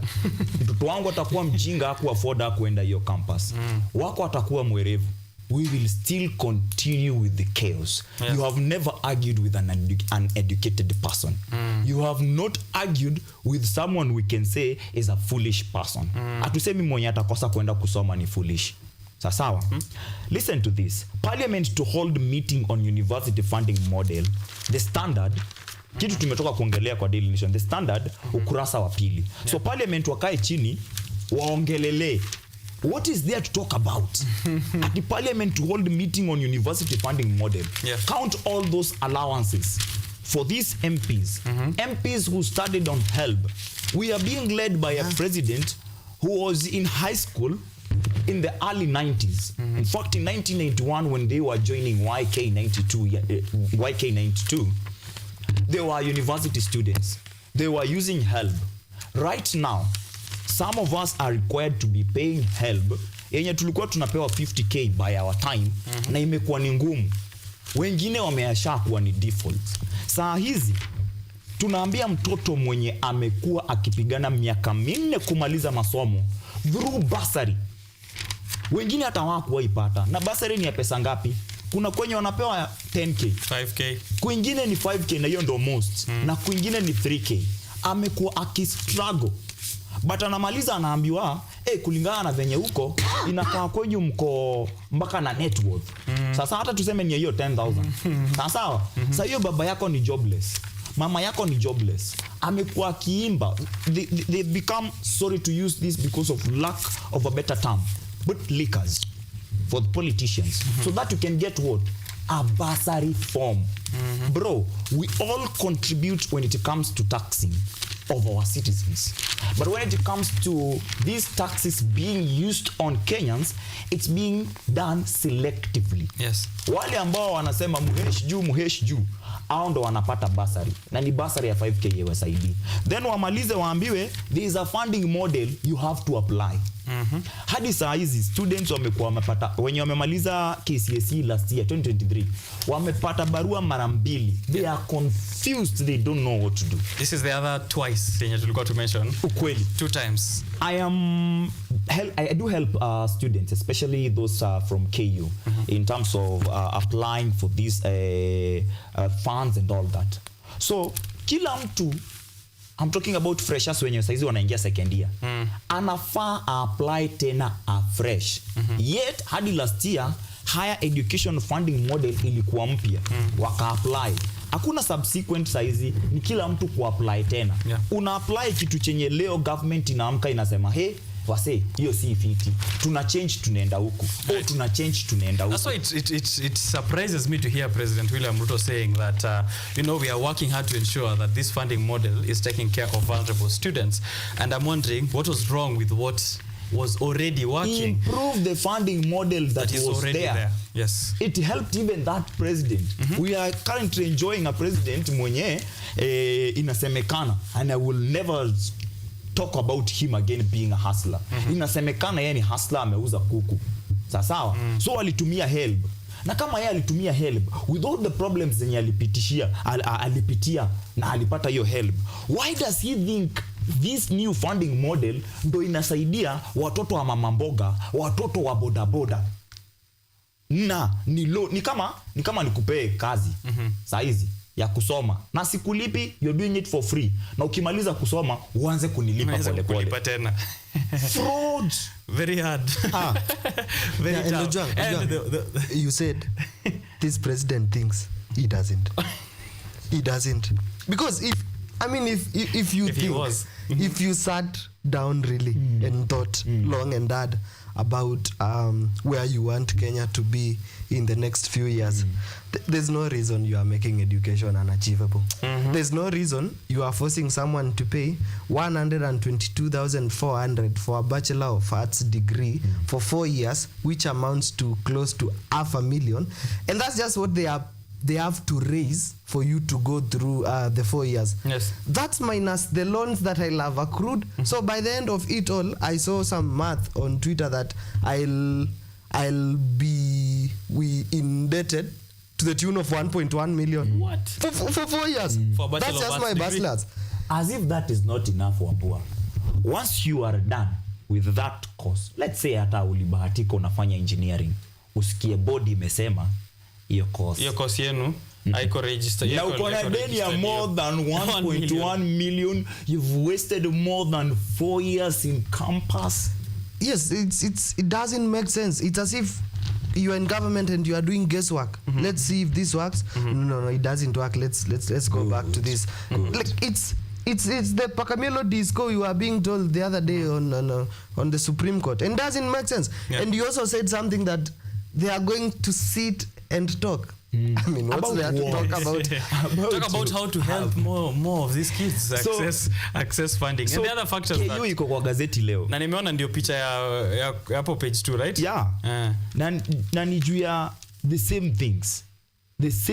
Wanasema, if a student reports for admission but has not applied for government funding, the university will assist them in applying for scholarship and loans while continuing with admission process. Looks like a pyramid scheme to me. Certainly.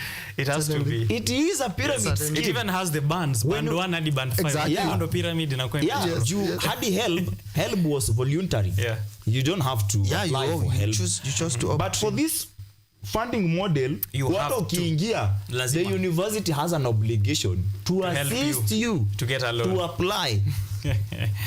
It's going to be very expensive. Back page of the Daily Nation is actually where you can get more of these details. University for the rich.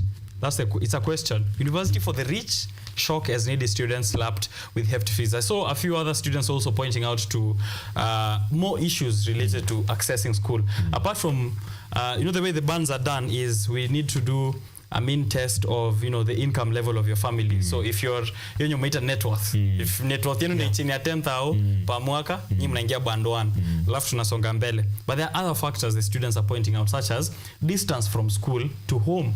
Inamaanisha mimi kama ninatoka huko ndani ya Kisii kwa miti huko na nimeitwa Taita Taveta University, it means I need to take care of my transportation cost, my accommodation cost nikifika huko, my food cost, and also other dependents on that income. That's the other thing they don't count. Tunaweza kuwa tuko na income level ya 30k, but tuko watoto wa 7. Kweli. Kila mtu anapatiwa 200. So even if you have a funding model that allows me to pay 5%, sina hiyo 5%, right? Do you think that is a government that is thinking? There's no thinking there. Yeah, there's no thinking there. We are supposed to be going forward, but as a country, after over 60 years of independence, guys, tunarudi nyuma. Na sio ngamani, to home we expect it to be better.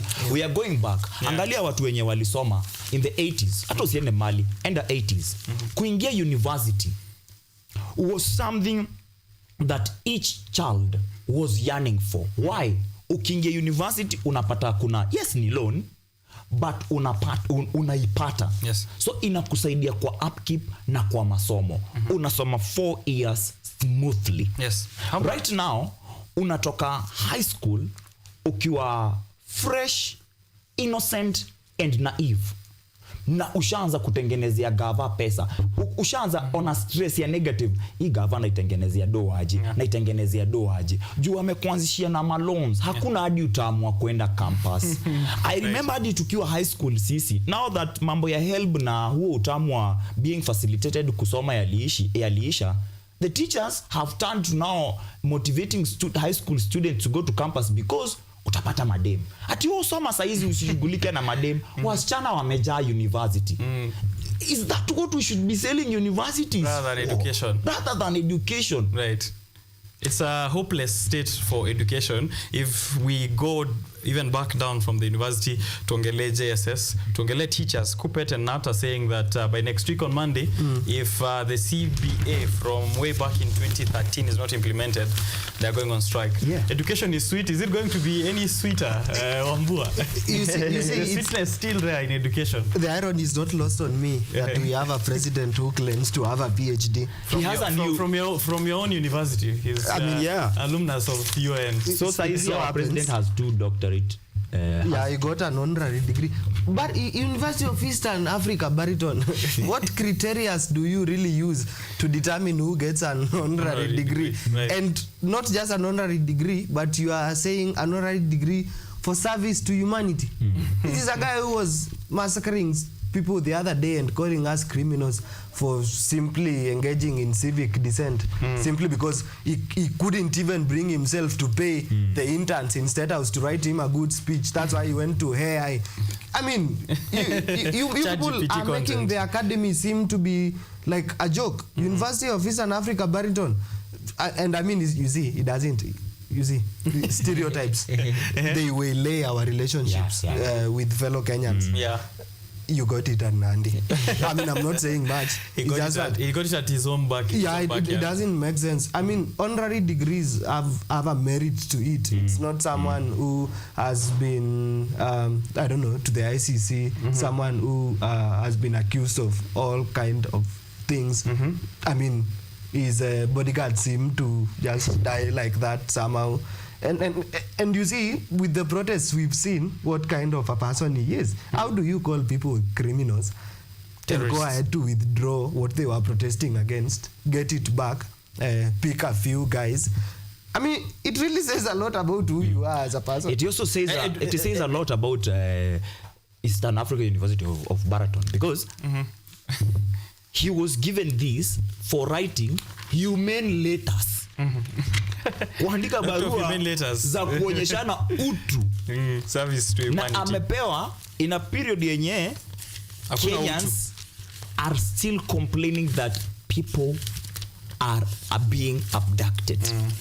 That's a service to humanity. Human letters. Right. At a time when people, young Kenyans, are being killed by the police.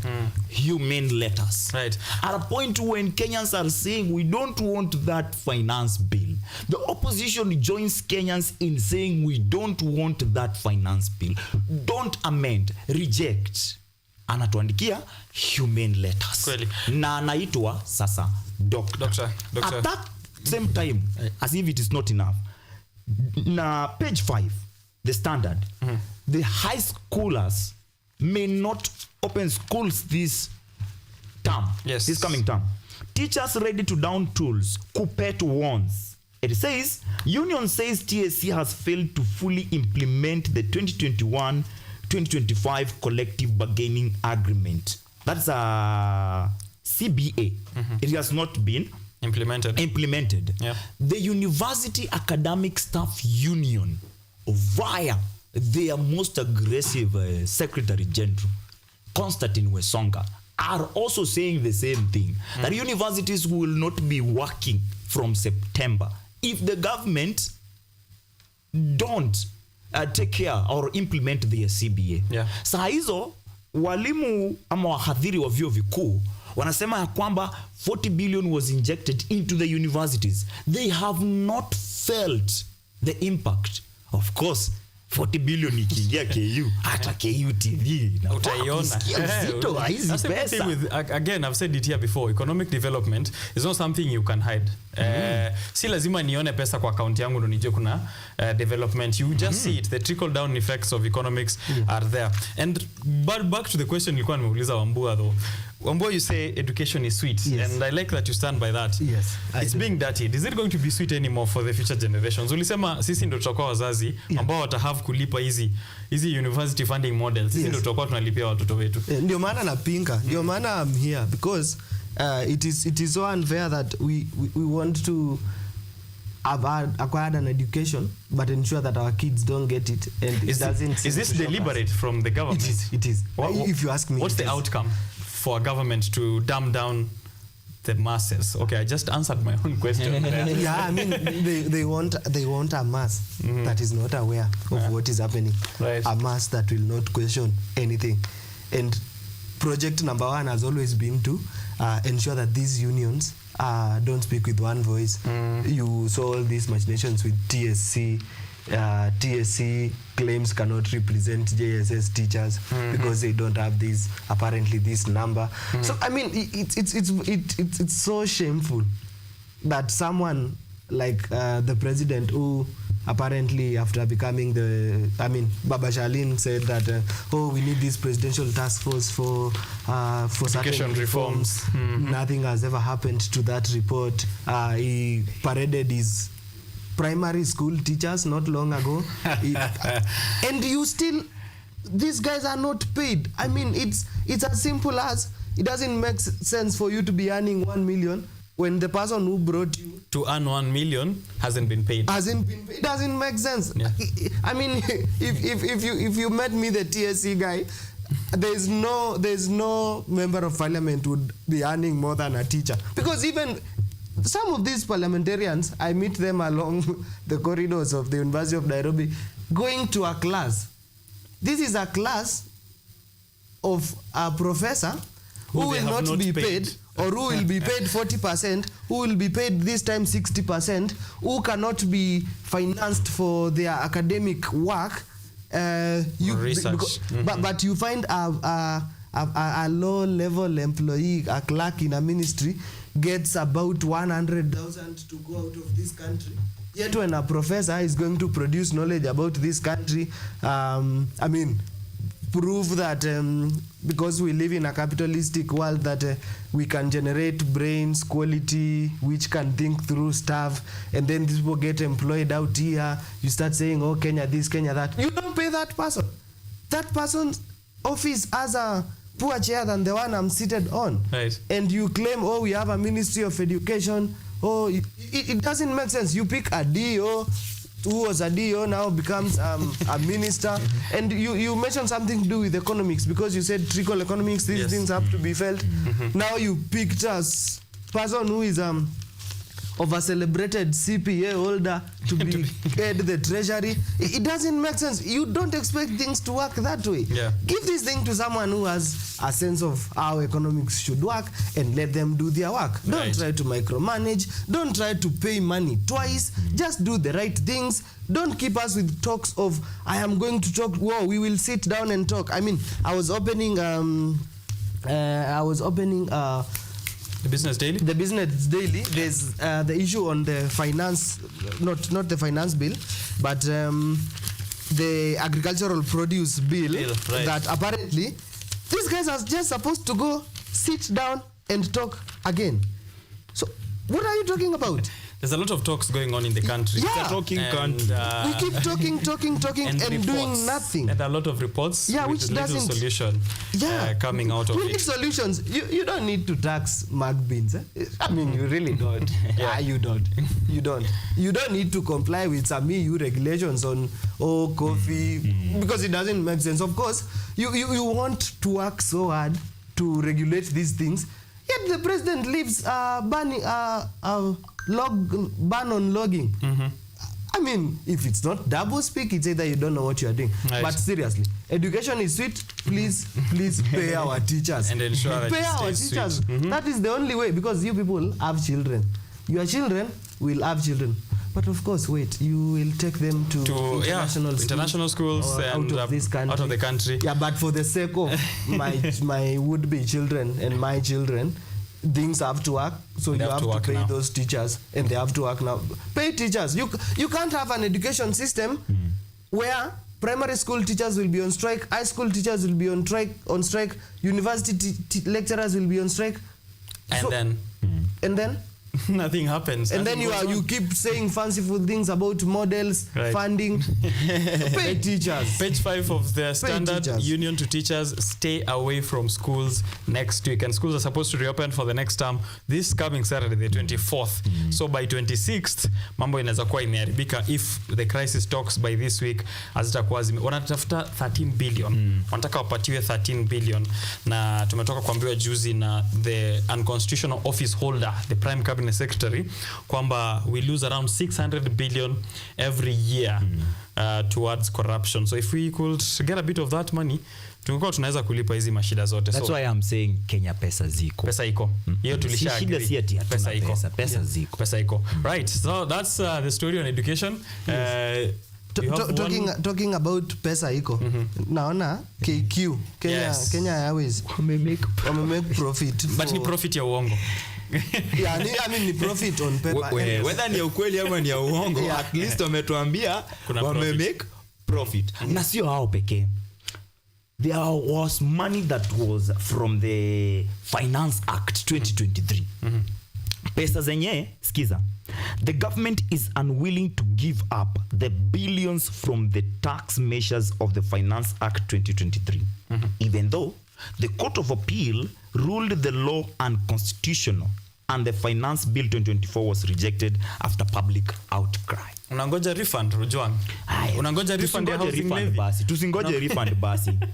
Do you know, time after 2023, the housing levy was declared unconstitutional even before the Finance Act itself. But when they were given stay orders, waliendea hizo pesa, wali backdate. Akasema mwaka wa serikali unaanza lini? Ulianza juzi yuko. July. We are in August. Tunawakata hadi za last time. Saa hizi it's unconstitutional, hizo pesa hazitarudishwa. Hairudingi. So zitaenda wapi? Zilishanunua treasury bonds. These treasury bonds zinafaa ziende 10 years, ndio? Kuna mahali kuna kuaga na provision that sasa kitu kikuwa ni unconstitutional tutakurudishia do zako na maybe some marupurupu of interest zenye zime gain, then muendelee mkafanya kitu kingine. Hakuna saa hizi, ndio? So hizo zimepotea. NHIF zimepotea.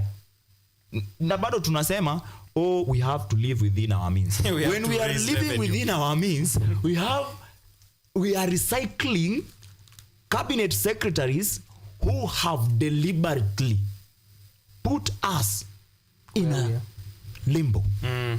Minister of Roads and Transport, when he was there, yenda alikuwa anatuongeza mafuta. Alikuwa anatuongeza mafuta.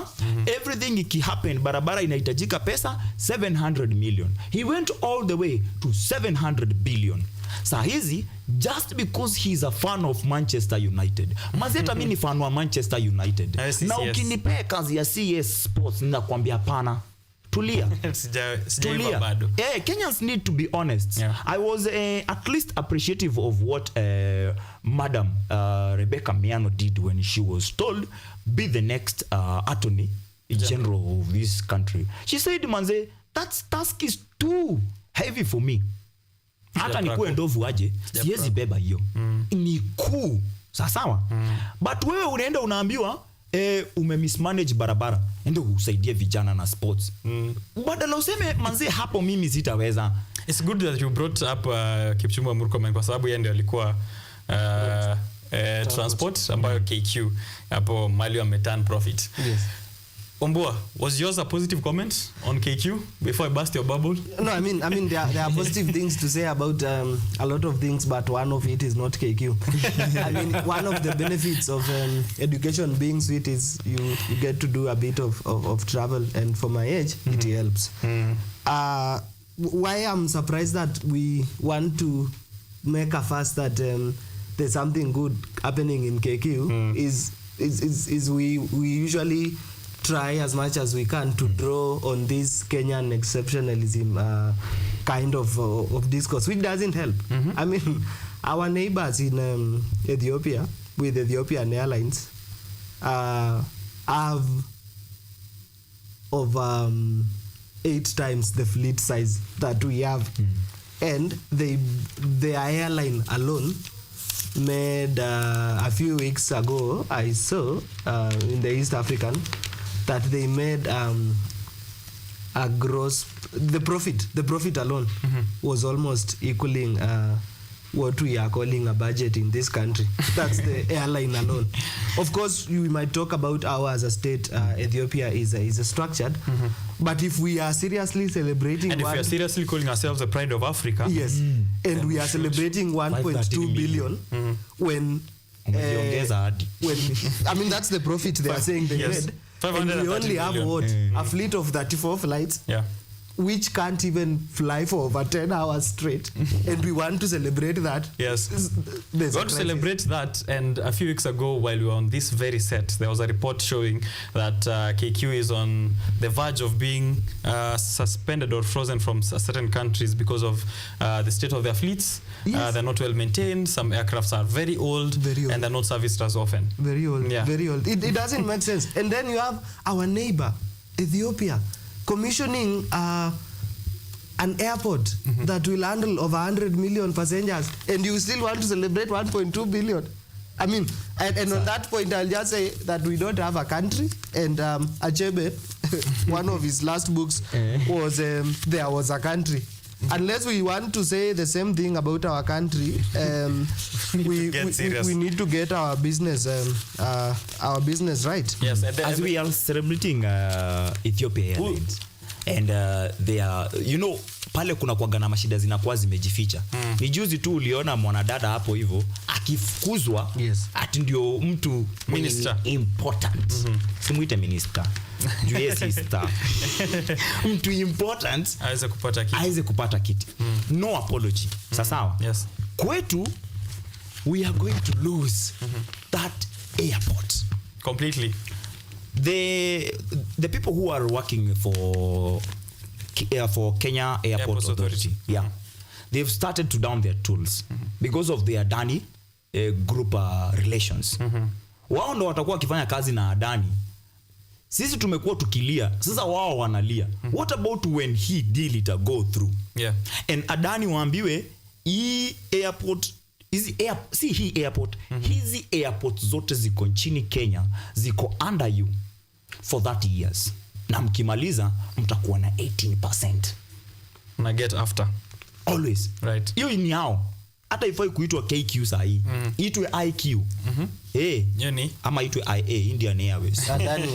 So, my curious thing about this KQ posting of a profit is the National Treasury took over the debt, even it's here in the Business Daily, which is totaling up to 82 billion shillings, right? Yes. 82. So if you were to actually do a P&L for KQ for the previous year, they would have gone to losses of around 80 billion still. Hata wakitoa kwa profit kadogo. Which technically is what they have. Right? I mean, they are still in debt. They're still in debt, it's just the Treasury paying it. Yeah. And not Which them. doesn't make sense because you keep turning the debt to us, yet it's supposed to be operational and work to clear that debt, but you still keep pumping money. And this language of loading the debt to the Treasury is just another way of saying we are going to inject pesa hapo, but because we don't want to do it like Uhuru, we will find a funny way. And these are the disadvantages of getting CPAs to, I mean, with all due respect to CPAs and accounting, you don't help us much. We really need someone to get a hold of our economic situation and help us. And since this is a shameless plug, since I was talking about books, there is the Makondo Literary Festival 2024 happening in September. And this day, we are not interested now in the airport. We are interested in the seas. So it is themed the seas history. There will be writers ranging from Chigozi Obioma to Bangi Shwapur from India, and Yvonne Owuor, of course, the darling of Dragonfly Sea and Dust. So, and Paul Wambua, of course. Of course. We must be there. We must be seen. Education is sweet. Come to the festival. I hope we have a good time. Of course, there are workshops happening. There are book signings to be done by the likes of MG Vasanji and very other preeminent authors, both local and international. So yes, we will be at the Kenyan Cultural Center So come buy books, promote our authors. Right. The conversation is about the seas. Yes. Okay. It's about the seas. The sea is history. Okay. Yes. So that's what's up. What I was asking here on KQ is, why is the government so intent on showing that KQ is making a profit when it's not? When it's really not. If we take into factor the fact that they have a debt which is in billions, and they only made a profit of 513 million Kenyan shillings. Why would you think they are so intent on showing a positive image in a place where there's no positivity? I don't think that headline is for us. I think it's for Adani. Adani, they need to see like the semblance of something happening so that they can they're not being given a dead horse. Yeah, the investment is secure. Because tell me why it's an headline, yet we know it's technically a loss. I mean, in the books, yes, in the books, it counts as an insolvent enterprise. Yeah. So it's that headline. I doubt it's supposed to address. It's not for us. It's just like the speech. I would call different types of speech that President Ruto gives. Ya nyumbani na ingine ya wale wako huko nje. I would call it a paid advertisement. But wakaambiwa you have to ensure that inaka organic. So ipeleke pale hivyo kwa headline. KQ post 513 million mega mpaka inaitwa mega profit, na unaelezwa mahali utapata hiyo story. Mega profit business page. This was not meant for Kenyans, right? Yeah, for sure. That's what you can get on page 18 of the business section of the Standard. Hapo tuko na page 5 is where you get the story on unions going on strike next week. Continue to read about the Kenya pipeline story ambayo pia iko page 4. Yeah, the Standard. Government to procure. Page 7 says, government to procure 2 million Mpox vaccines. Health Cabinet Secretary Deborah Barasa said the vaccines that will be in the country by the end of the year will be allocated to high-risk individuals. Jana muliongelelea Mpox? Tuliguza Mpox, na some of the things zilifanya tuguze Mpox ni tweets za someone mwenye akona a following year over 1.9 million. Jina lake ni Amerix. Na Amerix claims that Mpox is hoax. Sawa. But kumekuwa na shida kadhaa zinajitokeza hata kama ni hoax. That DRC have already recorded over 16,000 cases. In the country we've recorded 29 cases.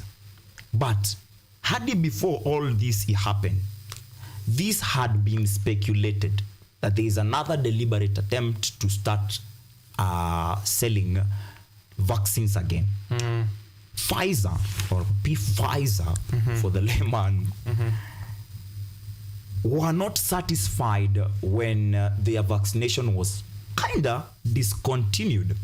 Ilifika mahali watu wakaanza kuona, hii ni biashara. Kuna biashara mpya ya vaccines. Which is the best place to sell these vaccines? Because it's not in the UK. It's in the African not in the US. land. It is in Africa. And don't start by selling to them. Start by giving them money. Sawa? Juzi bado kwa gazeti, we've seen that 2 billion has been given to Kenya to combat Mpox. Saizi tunasikia government to procure 2 million Mpox vaccines. To assume ni kitu ya ukweli, na of which nastai kusema ni kitu ya uongo. Juu mimi I am not a health professional, so I cannot tell you if these symptoms are really of Mpox ama ni watu wamekataa kuoga wamepata upele. But tuangalie tu pesa juu, najua mambo ya pesa juu sina saa hizi. 2 billion nimekupatia 2 billion ucombat Mpox, ndio? Why would you spend 2 million? 2 million is less than 2% in 2%. Hata si 2%. Anyway, 0 point something. 0 point something on vaccines. Vaccines are supposed to prevent. But hapo basi wangetumia 1 billion. Ndio kuswai kuwa ati mtu hana. There's going to be Mpox billionaires.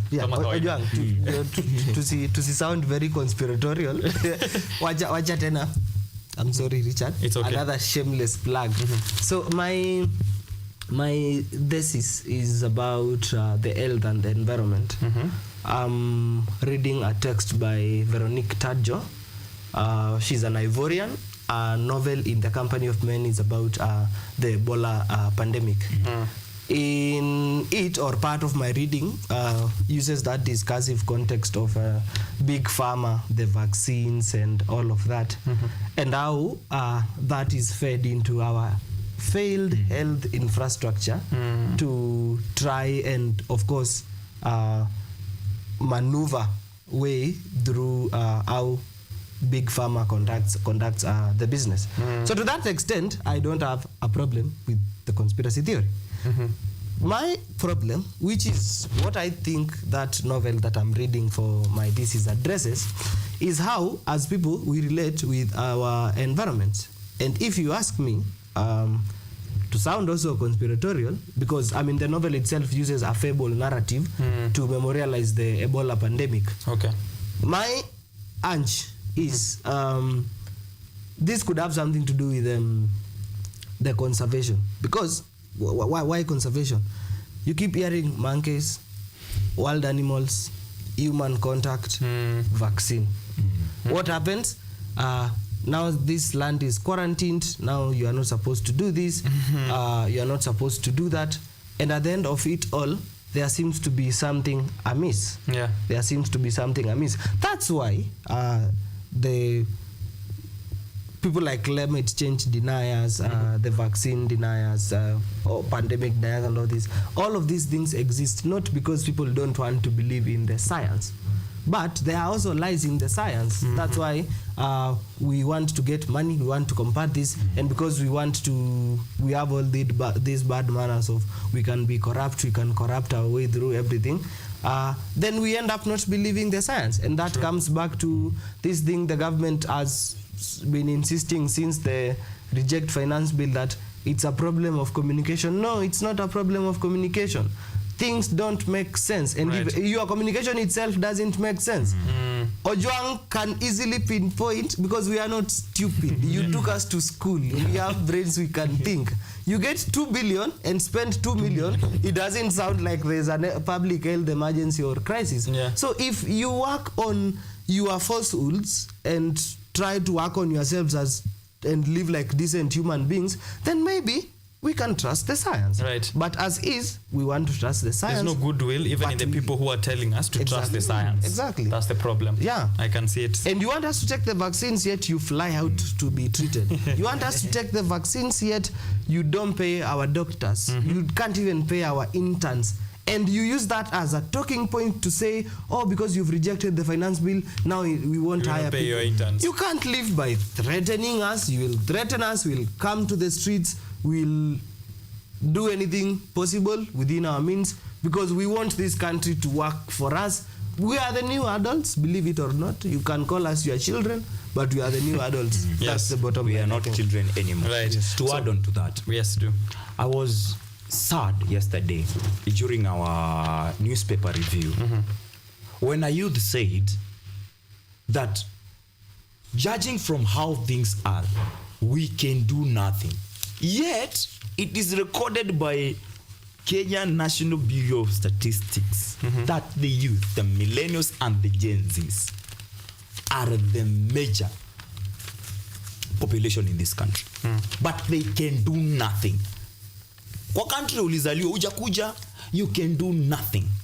Sasa, at that point when you can do nothing, we expect then, kama mimi siwezi fanya something, we have an opposition that can do something. Listen to this.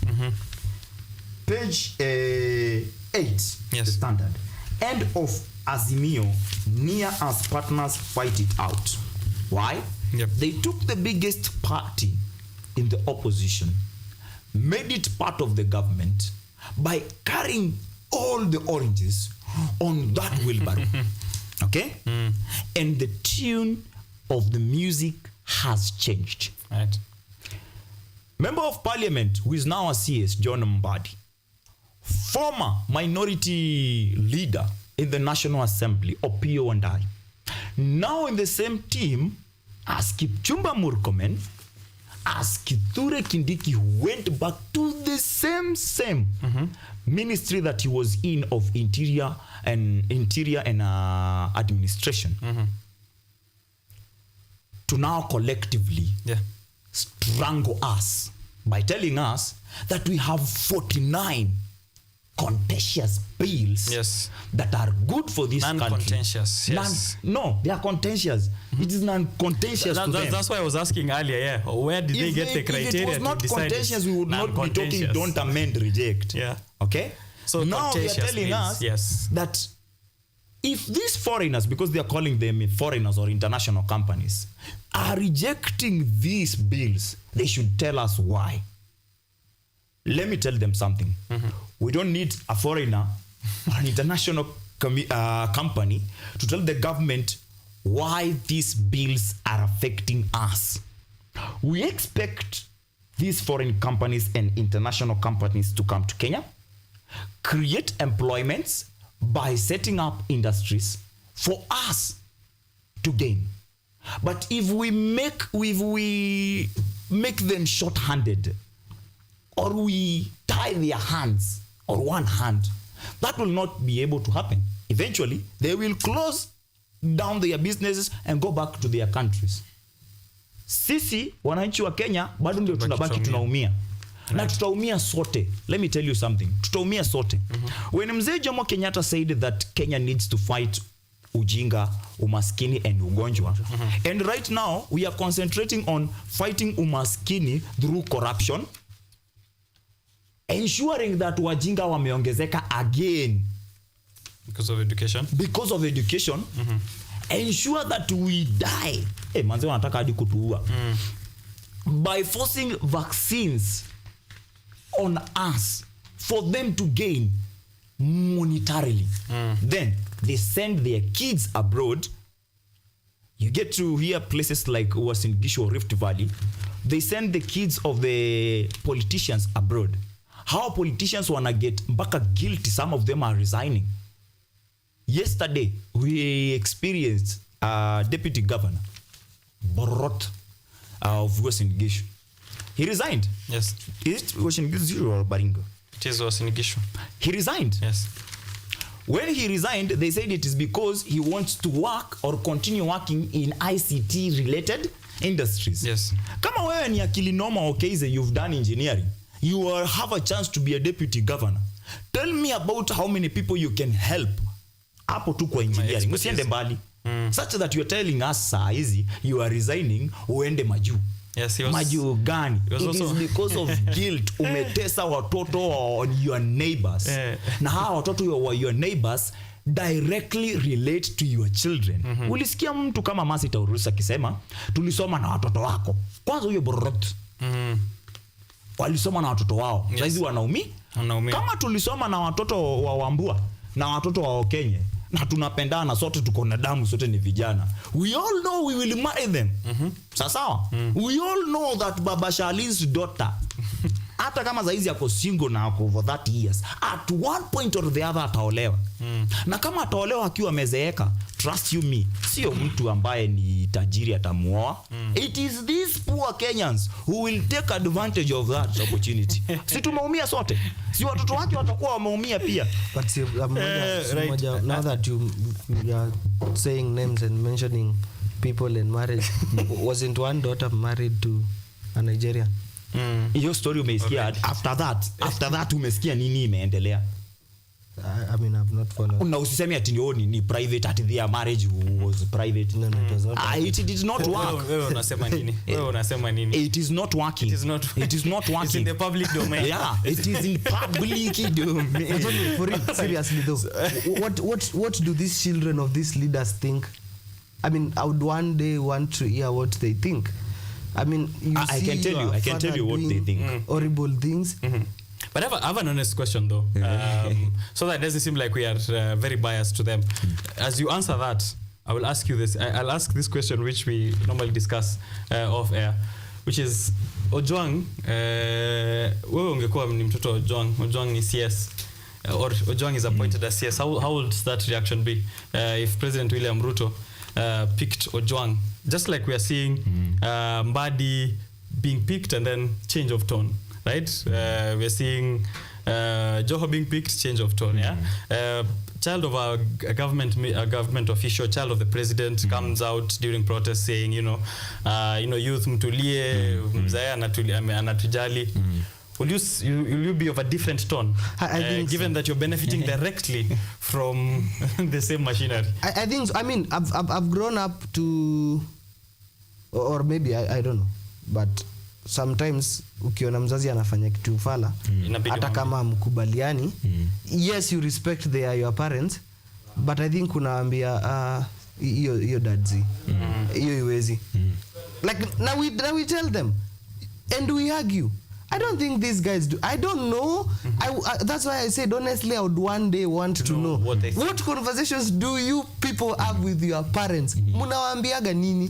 Like we daddy, wewe ni ulituma askari wako wakaenda wakaua watu.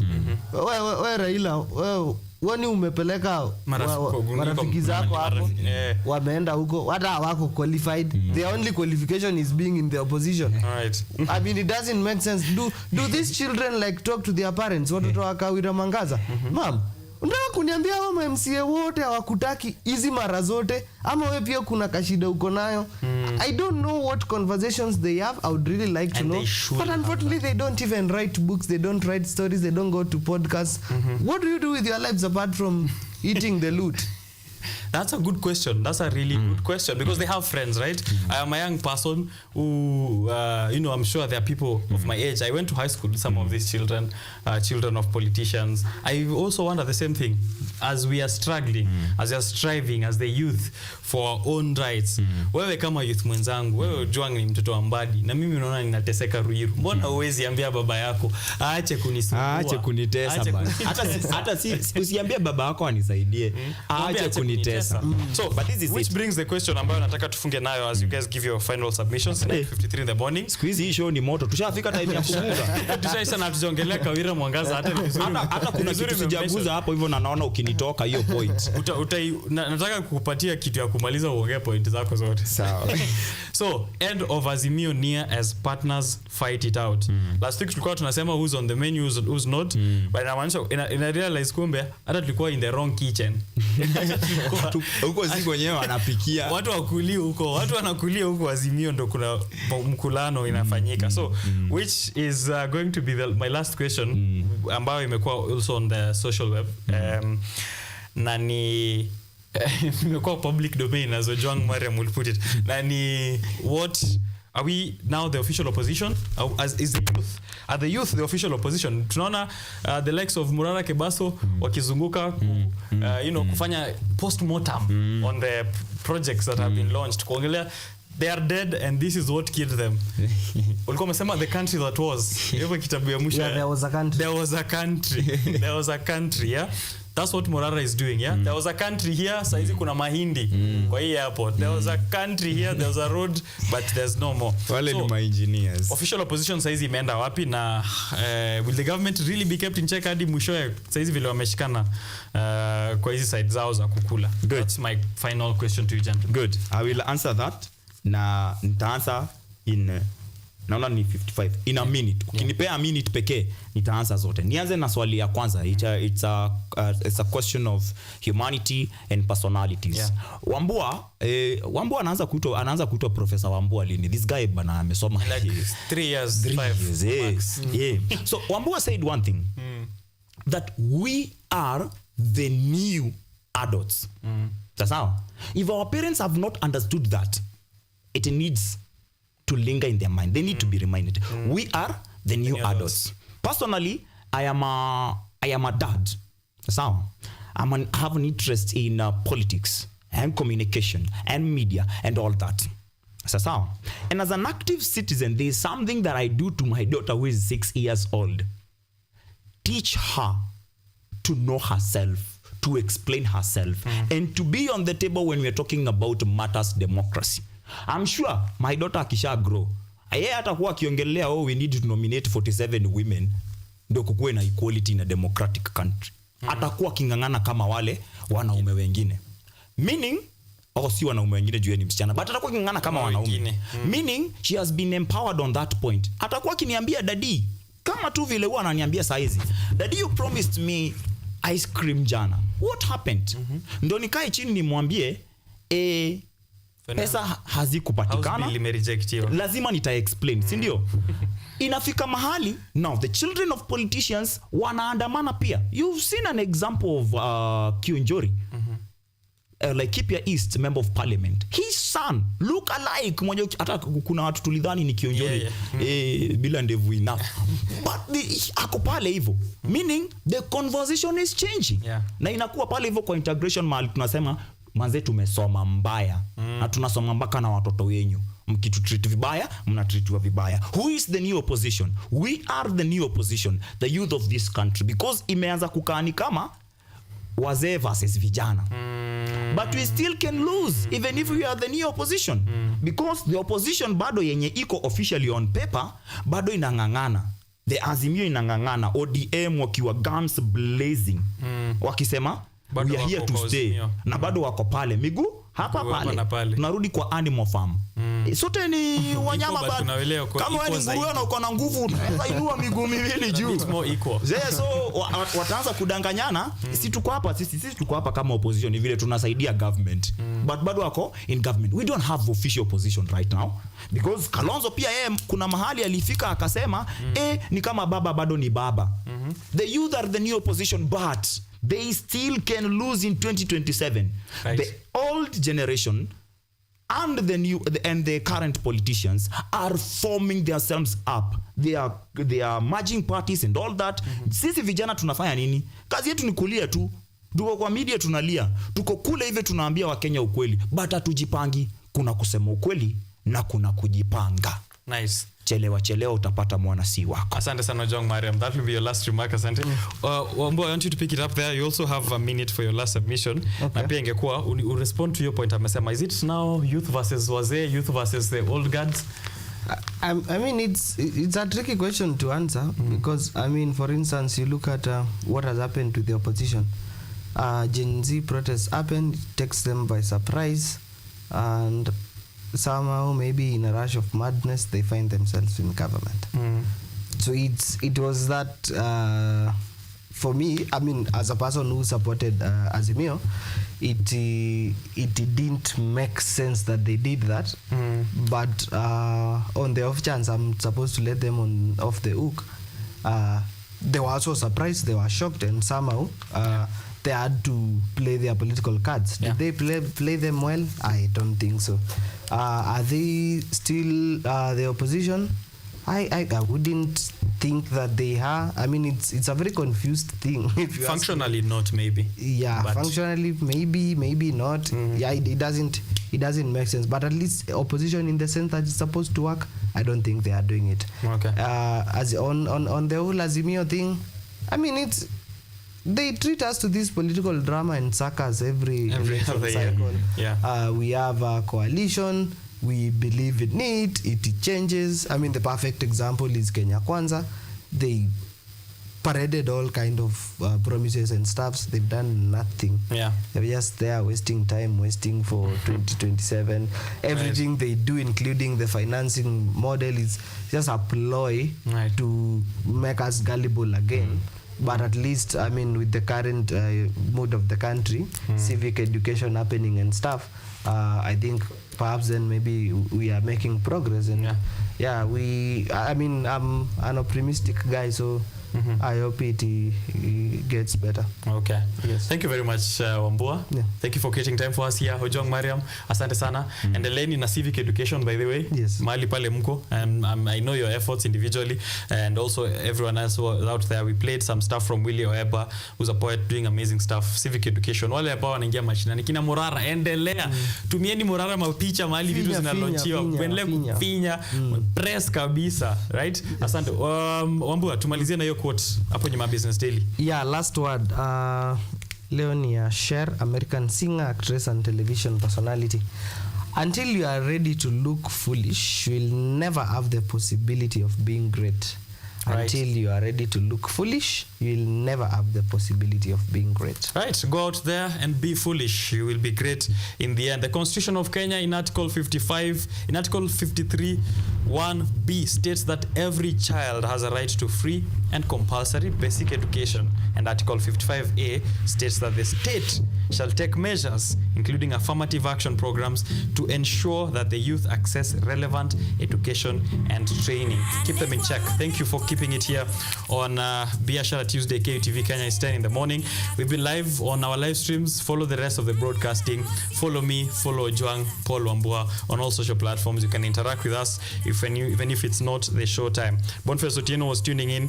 Jenny Jones was tuning in. And I am grateful for you guys. Until next week on Tuesday, keep it here. May your profits be high, your humor higher, so that you can laugh all the way to the bank. I'm out.